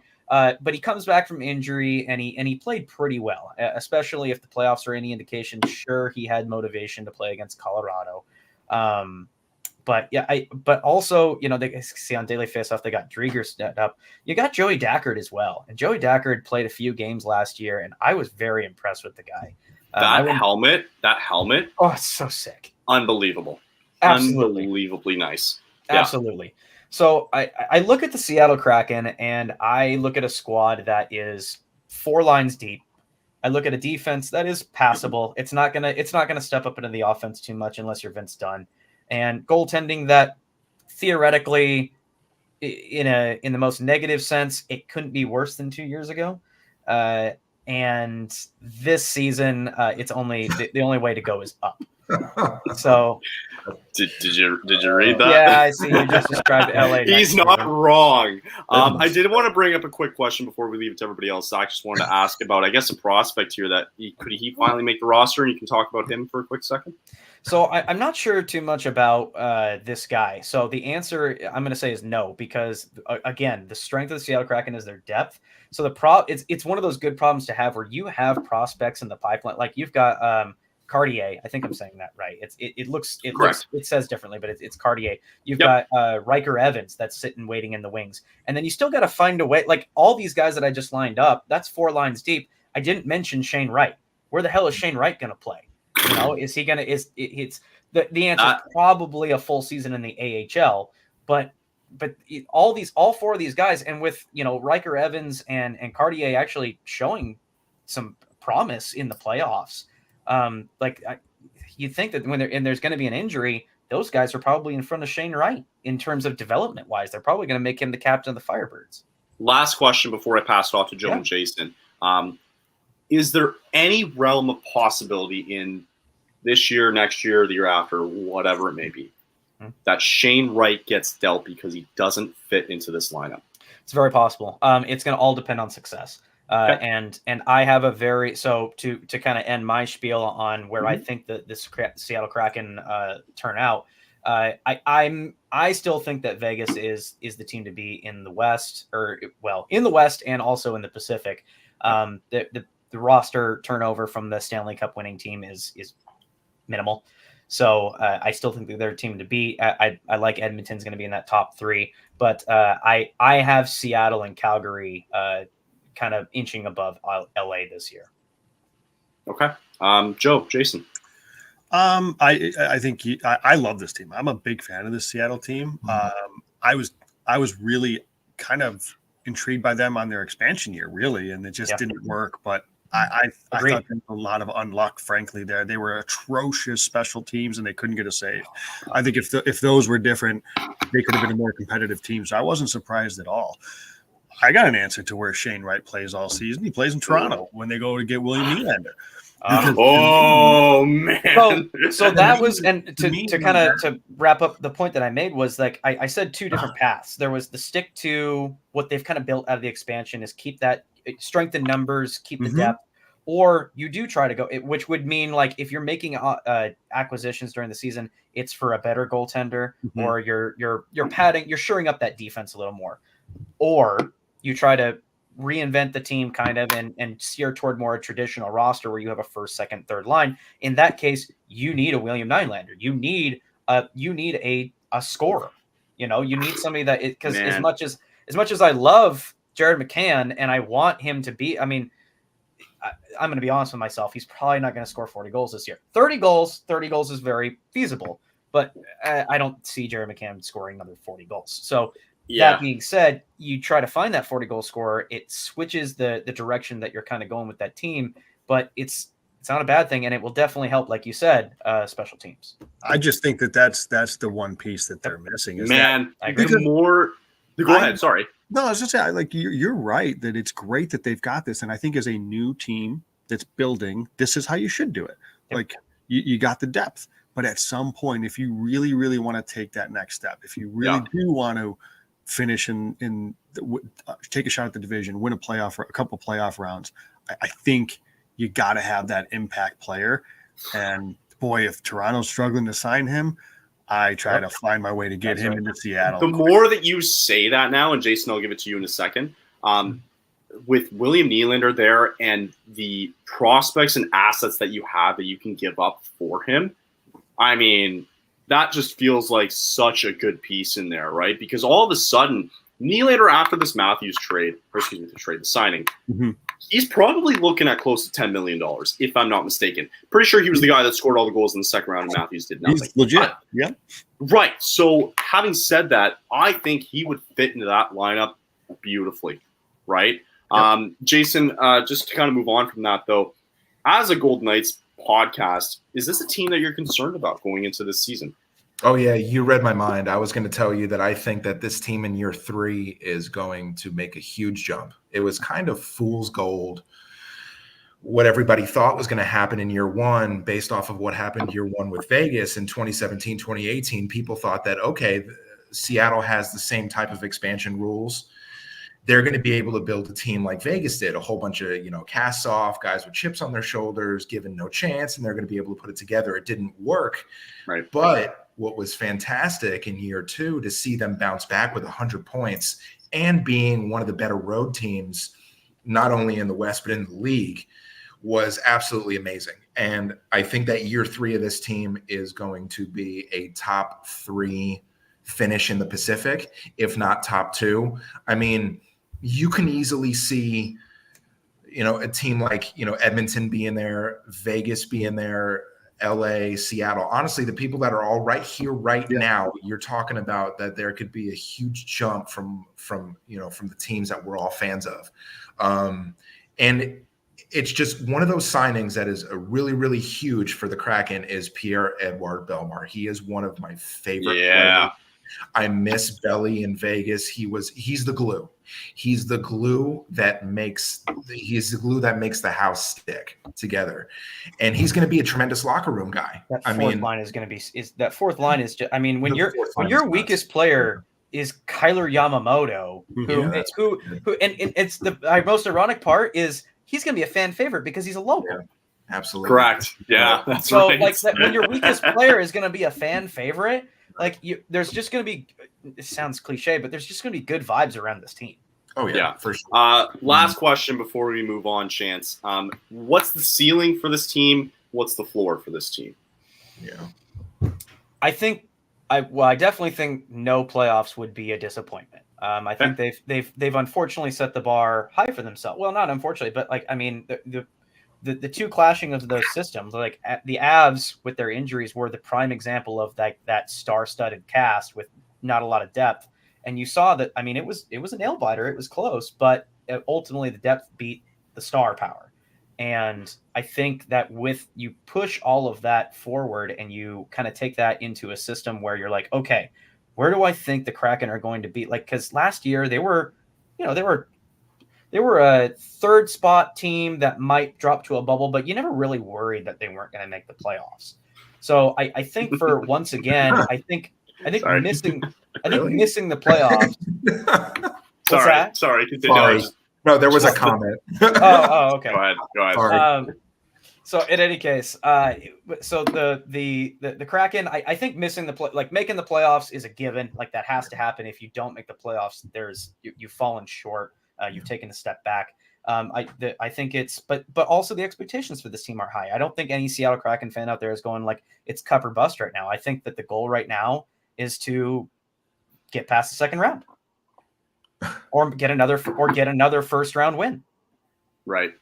Yeah, I love that. Oh no, I had beer in my jar last night, and then I just kind of didn't go with it. But no, I agree. I completely agree with what you said there, Chance. I think missing the playoffs is a disappointment considering how deep this team is. But yeah, I agree. I think goaltending might be a little bit of an interesting issue as the season goes along. But hey, what do I know? I wouldn't be surprised if Joey Dackard goes into this goal. It wouldn't surprise me either. Correct. Drieger had a rough injury, and he played a lot in the Firebirds to try to get back into it, there. But he wasn't. I don't I think the type of injury he comes back from, like especially goalies with groin injuries, man. It can be that's how Tuukka Rask ended it. He tried to make his comeback after his, and he just couldn't do it. That's why, and Jason, I'd love to get your thoughts when we get to Vegas, but I think Robin Leonard's done. Oh yeah, Robin Leonard. And also, as long as Martin Jones is nowhere near that team, I think you're good. You're okay. That's okay. All right, let's move on. We got two more teams to deal with. Might as well get this one out of the way because It's the team that I have on the wall there, and I'm going to take over because Raja unfortunately couldn't make it tonight, as I just realized. So I'm going to take over this team to get our first insight. I do have some insider information on the Flames, though. Great, I'm going to need it. So let's get into it. So if there was ever a disappointing team in the NHL last year, it was probably the Calgary Flames, where they did finish 9th, missed the playoffs, and everything that basically could have gone wrong did go wrong. Look at the offseason here as well. All of a sudden, everybody wants out. Still waiting to hear on what Lindholm's going to do, what Backlund's going to do, what Noah Hannifin's going to do as well. We'll kind of see how the year goes along. It's been pretty quiet so far this offseason, but we saw the Toffoli trade. He goes to New Jersey. We get Sharon Govich in return with a third-round pick. Adding in Osteril, kind of taking over for Michael Stone, who it's a seventh defenseman pairing basically, and then also losing Milan Lucic, Matthew Phillips, Trevor Lewis going back to LA, and then Troy Stetcher going back to Arizona as well. So we get the neck crack here. All right. Let me get into this team because this is my team. I mean, last year was definitely a disappointing year. I think it was shocking, but then as the year kind of went along, I started to understand more of how much control Daryl Sutter really had over this locker room. I think I wasn't surprised really with the play of Jonathan Huberdeau, because as we saw what he did last year in Florida with the amount of assists that he piled up and broke records with that, he had a good unit to pot in the net with Barkov and that. And I think that was going to be a real struggle going into this past season, and it showed.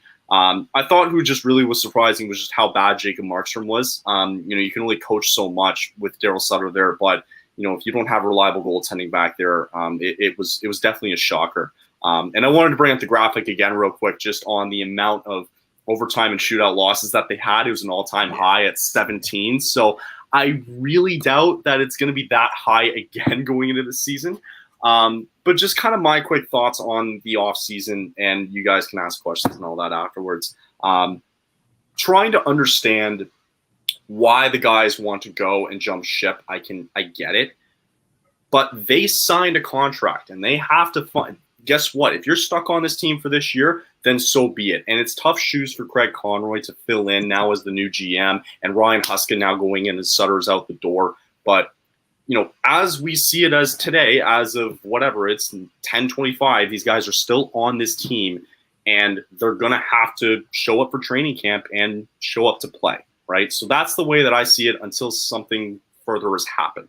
But going back to that Tyler Toffoli trade, initially, yes, it's a little bit of upsetting that you didn't get as much value for him. So I had to ask Neil, our Devils guy, or one of our main Devils guys who's been on for years and years, about Sharon Govich, because I had no idea about this guy at all. And looking up his stats from, I believe it was 2 or 3 years ago, he almost had the same amount of points as Tyler Toffoli. And from what Neil was saying is that he didn't really fit into this lineup in New Jersey. So him coming over, him probably getting some top 6 minutes is going to be good for him. I'm hoping that he can find anywhere between 40 to 50 points just to kind of show that he can still do that. And it might help. Maybe they'll throw him up on the top line for some games with Huberdeau. I don't know what it's going to look like. As much as it is a loss for Tyler Toffoli, at least we got something back for him. I don't know how much he's going to have left in the tank because that was a career year for him. He was probably the best player on this team, and that's not saying much. But yeah, I mean, going into this year, I think it's tough. I think they're definitely teetering on the edge of making the playoffs or not. Even if I think they get in, I don't think they're going anywhere, to be honest. But to say that this team is going to blow up and not perform at a high level, I think is kind of ridiculous. I think that there's a newfound hope of trying to find their captain now, whether it be Mackenzie Weegar, Rasmus Anderson, Huberdeau, whatever, under this new leadership of a guy who's been there the last 5 to 6 years, understanding what this team's gone through its entirety and getting that shot. I actually like it. And for now, I trust Craig Conroy knowing what he's doing with his staff with him. So, yeah, I don't think this team's going to bend over and die this season. I think it's going to be a relatively competitive team. I think Markstrom's going to have a bounce-back season. It's not much saying that, but it's a little bit of a bounce-back for him. I think this Dustin Wolf guy is not getting talked about enough. I think he is for real. I think he can be the next guy. And it's nice to have a little bit of depth, too, with Vladar, who actually had a decent year last year, too. It'll be nice to have that kind of carousel go around. If Markstrom does falter, then this Dustin Wolf guy can kind of come in and maybe make some noise.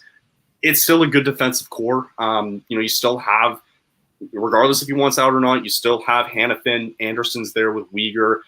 It's still a deep defensive core. Maybe not the best in the NHL. Maybe top 10. That's up for debate. I think, again, the problem that I might find this year is who's going to score, right? Who's going to put the puck in the net. And, Huberdeau showed that last year where, he was the guy that really put up the assists and needed somebody to score. And, you might find that in Sharon Govich. You might find that in the younger guys who got cut a little bit by Sutter with Jacob Pelletier and Matthew Coronado. So they're going to get some minutes a little bit too. I'm just more or less curious of how these prospects are going to do going into this season with the likes of Naz and Kadri too on that second line. I'm super happy that Lucic is gone, to be honest with you. I needed him to go because it wasn't working there anymore. I'd like to get a little bit younger than just having Trevor Lewis and Milan Lucic be your guys on the fourth line. Sorry, Joe, but no, I think it needs a little bit of a different identity on that fourth line. I'd like to see some of these younger guys get a little bit more minutes. And again, I don't think this team's going to completely blow up this season. If they do need to make necessary moves at the deadline, depending where they're at, then I completely understand that. But if this is the roster that we're going to have going into this season, I mean, I can kind of see them fighting for it again like they did last year. Maybe to not as bad of an effect because I think a lot of people had them top 3 maybe, and I think it was crazy to even say that because of how much compared to like how much they lost. It was wild. But just to finish up too with it, I think it is going to be a competitive team. I really do. I think there is going to be a bounce back, maybe not a massive bounce back. You really could flip a coin for me and they're in or they're not. But if I have to give a definitive answer, I think personally that they get the last wildcard spot. I also think they could probably lose in 5 games to whoever they play. But I think I just want to see how these prospects do this season. And I just want to see how they're going to handle now under a new coach, under new leadership, under a new captain, and just get some sort of an identity together. But I'll leave the floor with everybody else on their thoughts on the Flames. I'm a closet Flames fan, and even the Hockey Royalty fans that listen probably get annoyed because it's actually not that closet. I lost a lot of money on the Flames last year. I had to miss a division. I had to miss a cup future. I bet on them every game, it seemed, and every game they would find a way to lose in overtime, and it was fascinating. I agree. As we sit today, let's preface this, that right now, with the roster right now, losing Toffoli stings. I agree with Neil. I think Sharangovich is a nice player. He's not going to replace Toffoli's numbers, but he's a nice player. But this team, there's a case to be made. This defensive group is still the best in division. There's a case to be made for that. I think that's a good group back there. I think by getting an influx of those younger guys that, as you alluded to, Sutter just didn't do with Pelletier consistently, with Coronado consistently. I think it's going to inject some life into this team. New coach, slightly different style. I think this is a really good team still. Now, obviously, things can change if Noah Hanifin gets traded and Lindholm, go down the list. As it stands right now, I still think this is a talented lineup. I agree with you. Like, I don't know what that means. Like, because Huberdeau's fall was so drastic, and I love the guy, but I won't predict him to go back to a 100-point season, but it's got to be a lot more than last season. That's a big fall. For sure. But I feel like the talent on the team. I still think it's a good group. I don't think they should blow it up right now. I really don't. But again, if guys want out, they may not have a choice. I agree. I think they're right there. Like I said, while I think Edmonton is the best, I think you look at Vegas, LA, Seattle, and that next grouping, and I don't think Calgary's that far behind there. Like, it's not crazy to think Calgary's right there too. Right. I like okay. Yeah. Okay. And just before I pass off to you guys, I'll just answer Zach real quick about the possibility of, go all in with 5 of the 7 D-man going to UFAs. I'm really not that concerned because we're not sitting here, and everybody goes through this too, where you're going to have like 6 or 7 of the same forward group or D group, whatever, they go into in the free agency as a UFA. Look, I doubt that every single one of those guys wants to leave this team. I'm really not concerned about it at all. In my eyes, you brought up Lindholm there too, Joe. I think I need him to go. I need him to go before the deadline this year because I don't think he's worth. I think he was asking initially. They were asking for $9 million for the next 8 years. I hate it. I think I don't think he's worth that much. I don't even know if he's worth $8 million, to be honest with you. So anything lower than that, I'm fine with. But I think just to answer Zach's question, I'm really not that concerned with the amount of guys that are on free agency because it's going to depend on what happens this season. If they have a good year and they feel like they can do something in the playoffs, then go for it. I don't hate it at all. And you know what? If that means that they have to trade off some assets at the deadline if they don't do well for some of these UFAs and maybe get younger and retool it again, I think this team can still find its way, right? And then obviously they were talking about William Nylander being a part of Calgary, and I personally wouldn't want him if we had to sign him for like $10 million.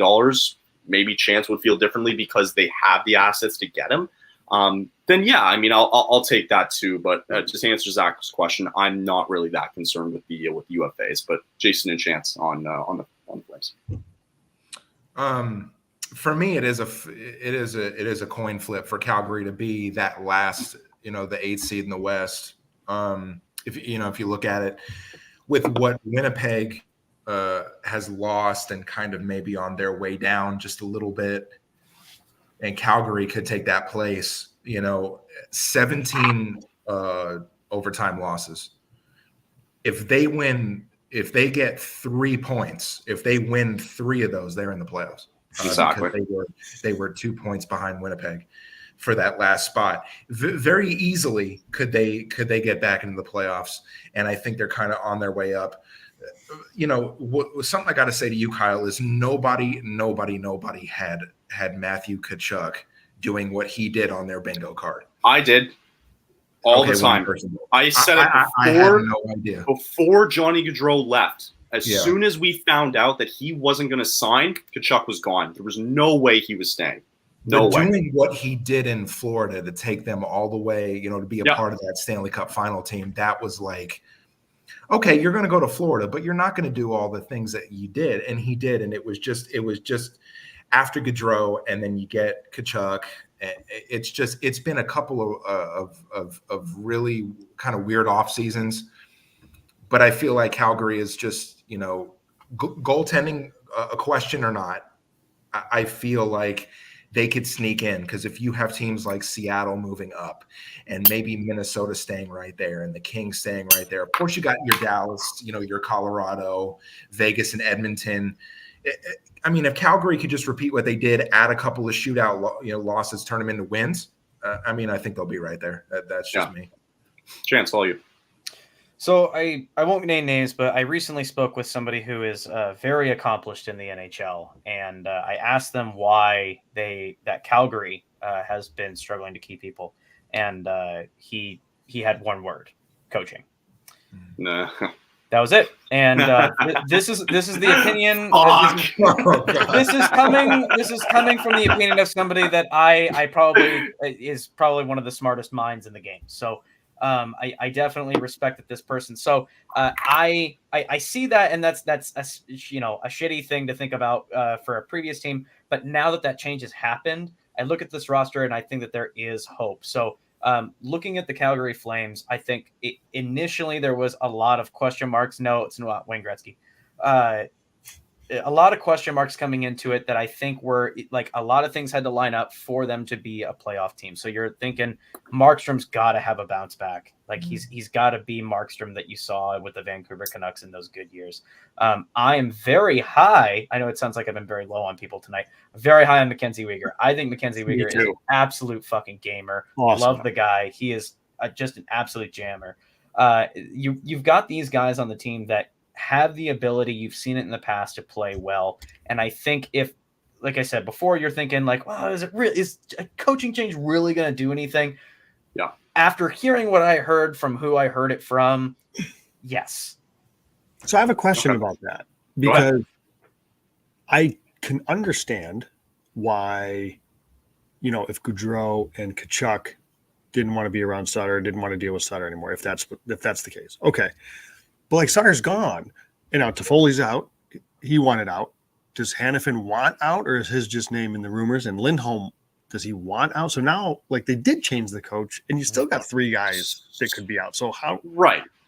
I with the three names that are still out there, I need Lindholm to go badly. Does he want out? What is that conversation? What is that? This all kind of came out around the time when Sutter was still on the team, right? And now, like Chance just mentioned there, it might change minds that Ryan Husko, who's been a part of this organization for years, is finally going to get a chance to kind of, hold the ship down.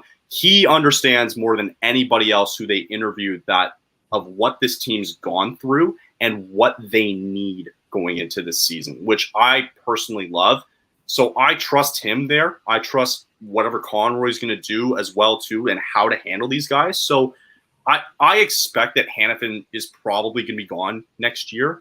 And if we have to deal him at the deadline, I'm okay with that, because a guy who didn't play at all last year, Oliver Shillington, really needs to get back in. He had some mental health issues, and he had to go out and deal with that. I like this defensive core, even if they lose Hanifin, because they're still young-ish. Mm-hmm. I'd like to see Mackenzie Weegar as a captain. I really do. I think you guys mentioned it there. Like he's just a gamer, and even going back to that Kachuk trade, I still like it at the end of the day. Like, I don't think it's bad on both sides. And we said it at the beginning, like, you're not going to see the results of that trade. Give it a couple more years. Obviously, we know where it's leaning towards now, but I would still give it a couple of years and we'll see what happens. But right now, obviously, I think Florida just looks ridiculous. But I just want to see if these guys can kind of still up to their name and reputation. So, and a new arena wouldn't hurt either. Yeah, I know, right? It'd be great. Bro, the Saddle Dome's bathrooms are ridiculous. They're stupid. I went to a Flames game probably 10 years ago, 8 years ago. And back then I was like, this place is falling apart. It sucks. It's so bad. I go there last year and I'm like, man, like, why do we have one bathroom for the men over here? Yep. And all the way down at the other corner is like another shittier, smaller bathroom. And I'm like, this doesn't make any sense. Looks cool from the outside, though. Exactly. So you can keep it as a monument. That would be my ideal plan. Perfect. But yeah, cool. All right, good stuff. So let's move on. Let's finish up here with the last team out of all the previews, and deservingly so. I think we should save the best for last. Well-deserved with Jason's and Paula's Vegas Golden Knights, who did become Stanley Cup champions this year. So big congratulations on the run, the cup win, the celebrations, which must have been absolutely crazy. I can only imagine. But they did it. So they were first in the West this year. They went and took out Winnipeg in the first round, went on to beat Edmonton in 6 games. They took down Dallas in what was almost a sweep, but they did it eventually and ended up into that final where it looked like, for me, Florida was just kind of out of gas and they were losing bodies, and one thing led to another, and Vegas dominated that final like they should have, and they are the Stanley Cup champions. They are the defending Cup champions going into this season, and just kind of from last season too. There wasn't really additions in how much they lost too. I think the one glaring one that they lost this year, was Riley Smith going to Pittsburgh, and maybe I don't know. You can attest to this whether or not the 3rd round pick was justified for getting him to Pittsburgh and getting that back. You lose Brossoit to Winnipeg, so it's curious to see what the goaltending situation is going to look like. What's not on here is that they did extend Aiden Hill as well, and they also lost Teddy Bluger to Vancouver and Jonathan Quick out to the Rangers. So, Jason, it's the last team of the preview. You're the defending Stanley Cup champions after a phenomenal season. Do they repeat?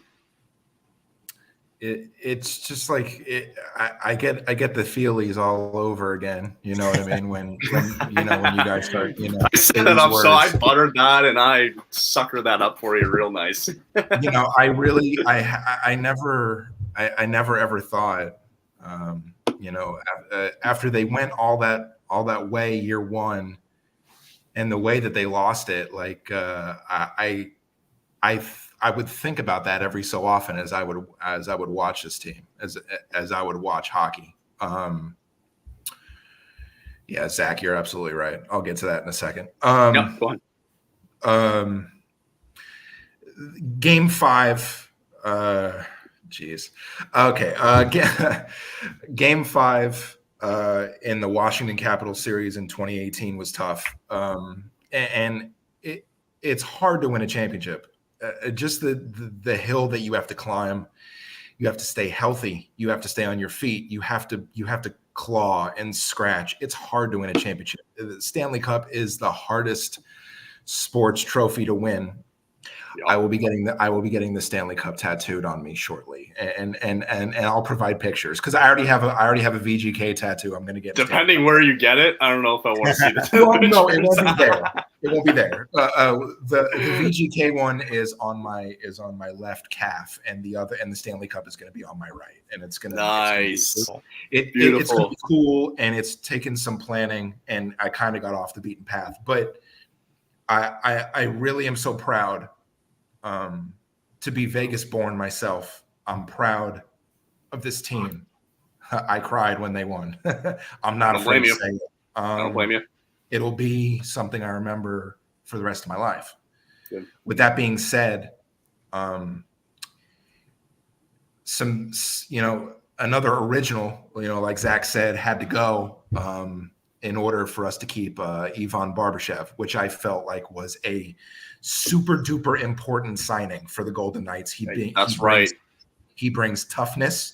He brings grit. He brings offense. He brings defense. He really is overall what the Golden Knights wanted. And, a lot of people didn't think he was going to be able to get back as soon as they traded Riley Smith to Pittsburgh. And I don't think a 3rd round pick is justified. I guess it's the best that they can do at the time, and we'll take it. But to keep Ivan Barbashev is key.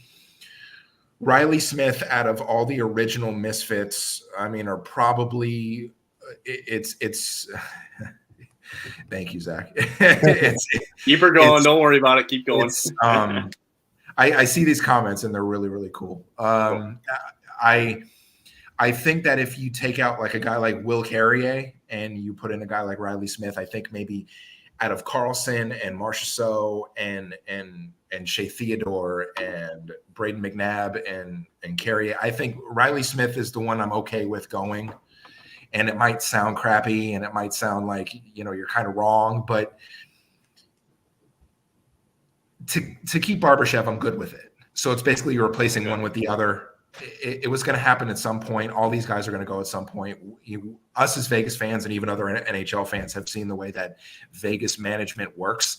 They've seen the way that this team kind of just, quote unquote, just kind of throws people away. You can call it what you want. It's a business, and I don't like it all the time. I've gone through the Marc-Andre Fleuries. I've gone through the Max Pacioretty's, trading those guys for a bag of beans. I've been there, and it sucks, and I hated it. But to get to this point, to get to the top of the mountain, what Vegas did, they had to do, and management should be congratulated, George McPhee and Kelly McCrimmon. I feel like the Golden Knights, and I know Watson, you wanted to ask me about Robin Lehner. So basically in the crease, you're going to have Aiden Hill. You're going to have Logan Thompson, and you've also got Yuri Patera. That is 1, 2, 3. Yep. Robin Lehner has seen probably most likely his last day of being in a Golden Knights uniform. If he's healthy, they would be best to try and get anything for him. He still has a couple years left on a 5-year deal he signed when he came over, I believe 2020, right before the bubble. So that's your goalie situation. It's, I think top to bottom, the Golden Knights are in good shape to make a run. Does Mark Stone pull the old LTIR okey doke and, do his thing again? I mean, he was legitimately hurt, for everybody worried about that. He was hurt. He did come back when he came back, and the timing is awfully interesting, and I understand that. Yep. But the team, the top 6 for Vegas is fantastic. Right. Really, historically for the team, the bottom 6 has always been very, very key, and they haven't been able to always keep those guys, but they've been able to roll with guys as they come. And I think health is a key. We see the year before last, Vegas had over 500 games man games lost, and it cost them. They barely missed the playoffs, but they did miss the playoffs for the only time in their history. I know Vegas is not the most popular team, and I hear it, and I can defend it, and I could be on that side as well. But they did what they had to do to reach the top of the mountain. And that's what it's all about in sports. You have your window, which is closing for the Golden Knights with all these deals that they've made. They saw their opportunity and they took it. All right.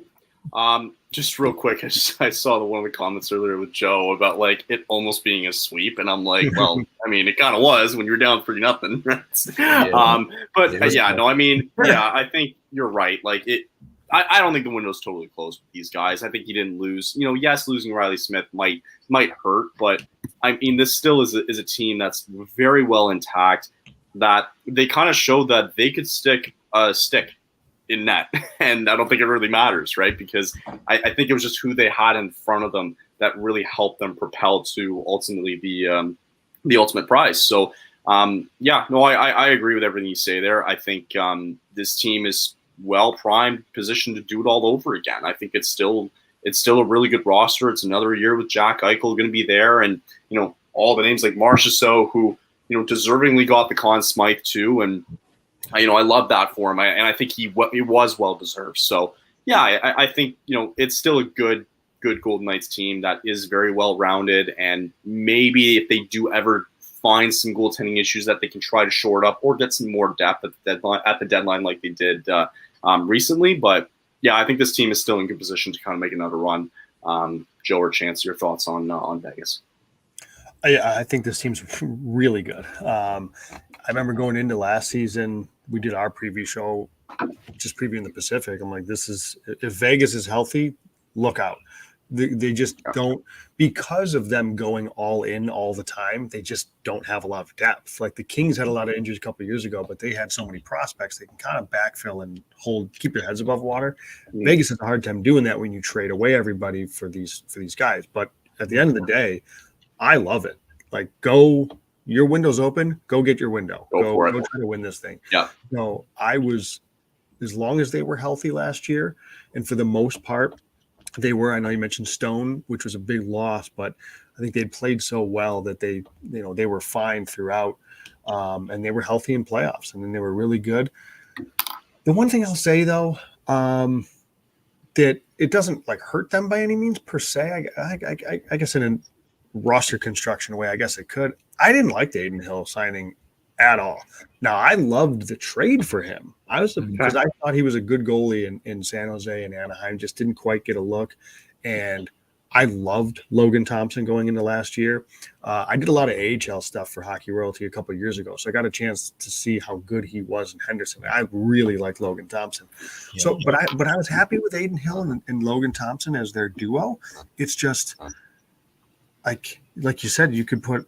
This is a Bruce Cassidy said it going into last season. I have a goalie friendly system. So it didn't matter whether it was Hill, Brossoit, Thompson, they were able to play multiple guys and get similar results. I don't think you need to pay Adin Hill 4.9. Was it almost $5 million? Yeah, it was. And I get it. Like, he just won you a cup. So taking a step back, like I understand, but the way Vegas operates, which has been pretty cutthroat, I was like, Hill's not coming back because he's in the command, and I think he's, as for as well as he did play in playoffs. Logan Thompson, I think, is the better goalie. But I guess that's picking nits for a team that won a cup. That I just don't love the contract for Adin Hill. I think you could have gotten Brossoit for more than half the price and rode with Thompson and Brossoit and been just fine, personally. I think, and I don't know if that would have had enough money to keep Smith. Probably not, but I don't know. That's the only thing really I can say, because this is a good team, really good team. And just real quick, Chance, before you go, just kind of harping on that. I actually didn't mind it. I think it was well earned. It was deserved. Sure. And maybe he probably took a team-friendly deal to stay with this team. So I just look at it that way, whether or not. I just think he earned it because he did. He did just win it. Yeah, so I'll give him that. I believe that Thompson probably could be a better goaltender, but we'll kind of see once we hit the ice. Chance, your thoughts on Vegas? Vegas is a juggernaut. I'll admit, I always like to admit all my biases. Before I knew Seattle was going to be a thing, I grew up a Red Wings fan, but for the first few years, I was a Vegas fan through and through. I share a name with the mascot. I love the team. And I followed them quite regularly, so it made me pretty happy too that Vegas took home the cup this year. This team is just built to win. They're built to win. You can hate them all they want, but I sit here and I laugh. They're so cutthroat. They don't have any loyalty to their players. It's like, must be really crazy. Like, they trade for better players and try to win. What a wow! What a concept! What a strange thing to do. I get that. Instead of keeping bad players that have aged out on your team for multiple years, you get rid of them and get better players. Weird, strange concept. Anyway, so no, it's the things that I love about Vegas. You were talking about the goalie tandem. We'll start from back to front. I love Adin Hill. I think that he has been underrated for quite a while. Logan Thompson is the real deal. I love that dude.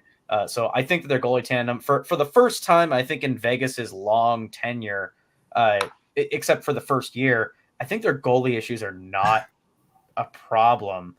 I share a last name with that individual, so he's gonna keep giving me a hard time. Oh my God! Yeah. So the goalie situation, and then, shit. Sorry. Go ahead. The defense. Okay, the defense. I will argue the defense is the top three in the entire league. I only think Carolina and maybe one other team probably have better defense than the Vegas Golden Knights. The trio of Theodore, Petrangelo, and Alec Martinez is just great. I love White Cloud. The dude is just awesome. He's a solid, reliable hockey player. And then the front end, your weakness here is maybe depth. You could maybe make an argument for that, but it's the Vegas Golden Knights. They'll go out to the deadline and they'll grab some guys that can fill the third and fourth line spots. Maybe grab a third line winger and a fourth line center and make another run at it. And that seems to work for them. So no, this is a team built to win the cup. Like we said, there's not too many subtractions. I know we talked about Riley Smith. I don't think that's going to hurt the on ice product as much as the off ice. That my trusted source that I really respect in the NHL said that Riley Smith was an integral part of this team's locker room and its heart and core, and the players are really going to miss him. So I don't know. That remains to be seen if that affects the on ice play. But I have it from a good source that his absence there is going to be felt. Okay. Jason, I'll give you the last words on Vegas and where do you think they kind of sit in this season? Climb the mountain again. I mean, Edmonton is going to be a pain. Colorado is not going to take too lightly to being ousted. By Seattle, which was an absolutely fantastic series. They won the cup the year before last. Dallas not happy about the way that Jamie Benn and their captain decided to just implode. I mean, is the only way to really put it. First 3 games, Vegas tried to throw that series away, but then it was all for naught. But Jamie Benn's a bum. Jamie Benn. There's a club. There's a club. Yeah. Evander Kane is in that club. You know what I mean? There's a club of people that. If you like the Red Wings and Dylan Larkin at all, you despise Jamie Benn. So. Jamie Benn rubs me wrong. Right. Just I think the only thing we'll say on top of that is when we talked about the Stars last night with Ryan from our Starcastic podcast, is that he really is the heart and soul of that team, whether you like him or not, right? Him not being the captain of that Stars team, I think changes that culture, and I think it changes that identity for that team entirely. But not to say that you guys are wrong. That's just kind of what we kind of discussed last night. Absolutely. So, it's hard to repeat. You know what I mean? You're talking about, Tampa Bay doing it, almost a three-peat. The Penguins a handful of years ago, and then the Penguins in the 90s. I mean, it's hard. It's hard to do it over and over and over again. So it'll be interesting. It'll be fun. All right, Joe. Vegas is going to be probably, hopefully top 3. Again in the Pacific. Try to just kind of manage their guys enough to get. Back into the playoffs and just take another run at it. Right. Well, I figure I ended the show the same way we did with the other ones, with my predictions for the Pacific Division. Whether you like it or not, these are just mine. We can kind of talk about it afterwards, though. I'm totally up for it because my mind's probably changed millions of times with this division. But after really talking about it tonight, I feel really good about this. So I do have Edmonton finishing first. I think that they're pissed off a little bit, and getting Connor Brown and maybe Stuart Skinner does get on a bit of a run. I think this team does finish first in this division. I think, Jason, you're right with everything you said. I like Vegas finishing second. I still think it's a good, complete team that's going to make another chance to, try to repeat.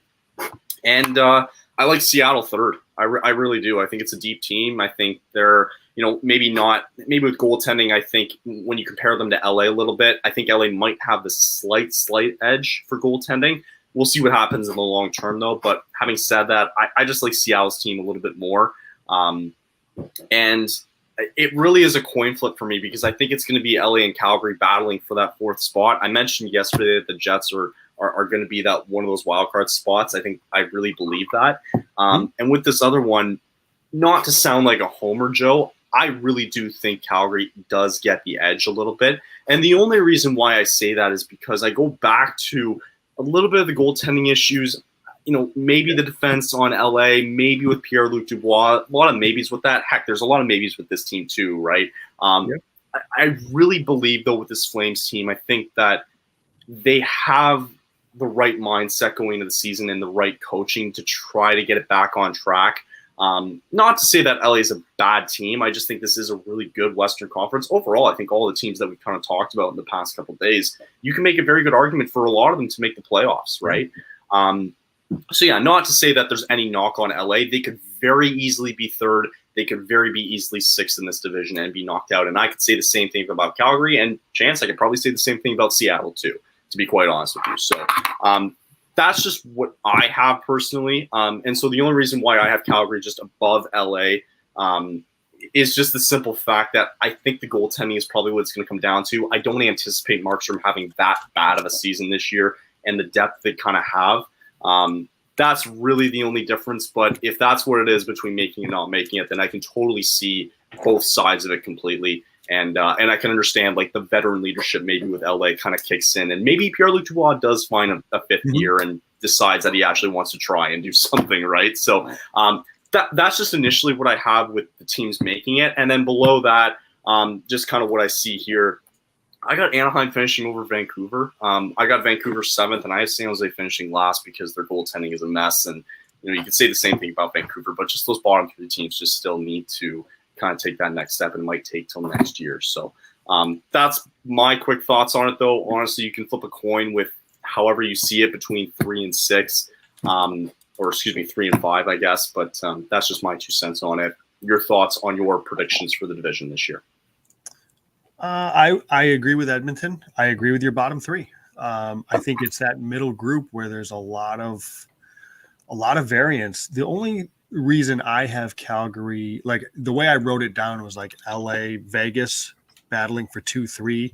Yep. I should probably include Seattle with those two. Like I genuinely can see any one of those teams finishing 2-3-4. The only reason I think my issue with Calgary is I'm baking in more players possibly on the way out.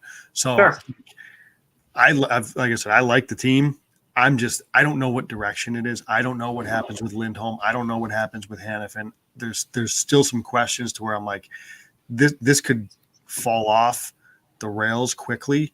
And I don't know what happens over the next couple of weeks here. If somebody ends up being traded, like I still think they can be they're still better than like a Vancouver, right, or Anaheim in the division. But I think losing anybody else in a trade, I do think has them below LA, Vegas, Seattle. Yeah, and just before Jason and Chance get in on that, look, this is the team that I see today. And if that so happens throughout the season, it's probably going to change. My opinions will change with that. So I completely agree with that. That's just what I see today. This is what the roster has. And obviously it can change going forward, but that's just what I see it. What's fascinating is we said this last year on our show, like you could make a case for any one of like 3, 4, 5 teams in the division to win the division. And it's like, would I be surprised if Vegas, Seattle, or LA won the division? No, I really wouldn't. No, me neither. I really wouldn't. But I think Edmonton is, but I think it's wide open in 2 through 2, 3, 4. I think it's more wide open than people believe. I completely agree with that. Jason, Chance, real quick on your predictions for the division. Yeah, you know what? I'll go. Oh man, I'm having a hard time with this Edmonton. VGK. I'm going to be a homer. All right, I'll go VGK 1. Okay. I'll go Edmonton 2, and that's by the slightest of margins. You got to think about it. Vegas 111 points, Edmonton 109. I mean, one game here, one game there, and it switched anyway. I'll go VGK 1, Edmonton 2. I'll go Seattle 3, LA 4. Calgary 5, and then you're kind of just the fat gap that you have between Vancouver and fat gap. 83 points and 60 points, right? Last year. This is just based off of last year between Vancouver and San Jose. I mean, I'll take Vancouver to be in that 6th spot, and then San Jose and Anaheim could fight for 7 or 8. I mean, that's probably doesn't matter. No, not really. Okay. Chance, your thoughts on the division? Jason and I are almost identical. I'm taking Vegas at number 1. Edmonton, like I said in the Edmonton wrap, they're a Gibson away from taking that 1 spot. I think if they don't make a move in goal, then they stay at 2. Seattle is, in my eyes, firmly secured at 3. 4 is I'm gonna go with Calgary on this one because I I'm trusting my gut that losing that coach, it fixes the problems there, and the question marks that in Calgary go the right way for them instead of the wrong way. LA's right, not too far behind them. It's kind of neck and neck, and then breaks down Vancouver, Anaheim, and the Sharks. I firmly believe the Sharks are not the last in this division. I think they're dead last in the I think they could be. Yeah, it's possible. Very possible. Yeah. They're not. It's, they're going to be fighting with probably Montreal for last in the league. Great. All right. Well, my beer is almost done, and I think the show's almost done too. Perfect. I want to thank you guys for coming on. That was kind of it for our preview shows. I really hope you guys can come on for some of our watch-alongs this year, like for doing a team. It's honestly just a lot of fun just to kind of sit, have a couple beers, and watch your team and chat with the community as well too. It's always a good time. So I want to thank you guys and thank everybody else too who joined us throughout these shows. And I think we need hockey to start soon because it's almost September and we're itching. So we're planning to have a little bit of a contest, a little bit of a giveaway. You might want to look out for it at the middle of September, I believe, when the Global Series happens in Melbourne, Australia, with Arizona and LA. So be on the lookout for that. And then the season's just right around the corner. So we don't have to wait much longer. We'll have a lot of stuff planned more on our Twitter and everywhere else you can kind of see on our social media. I'm that guy. So if you don't like anything, you can talk to me. You can go check out our Vegas Fever podcasts, our Hockey Royalty, and our Dusty Bender podcast as well. Guys, thank you for tonight. It was a good talk, great discussions, and we'll see you at the beginning of the season. Cheers. Thank you, everyone. Awesome. Have a great night, guys, and we'll talk to you soon. Bye-bye. Bye-bye.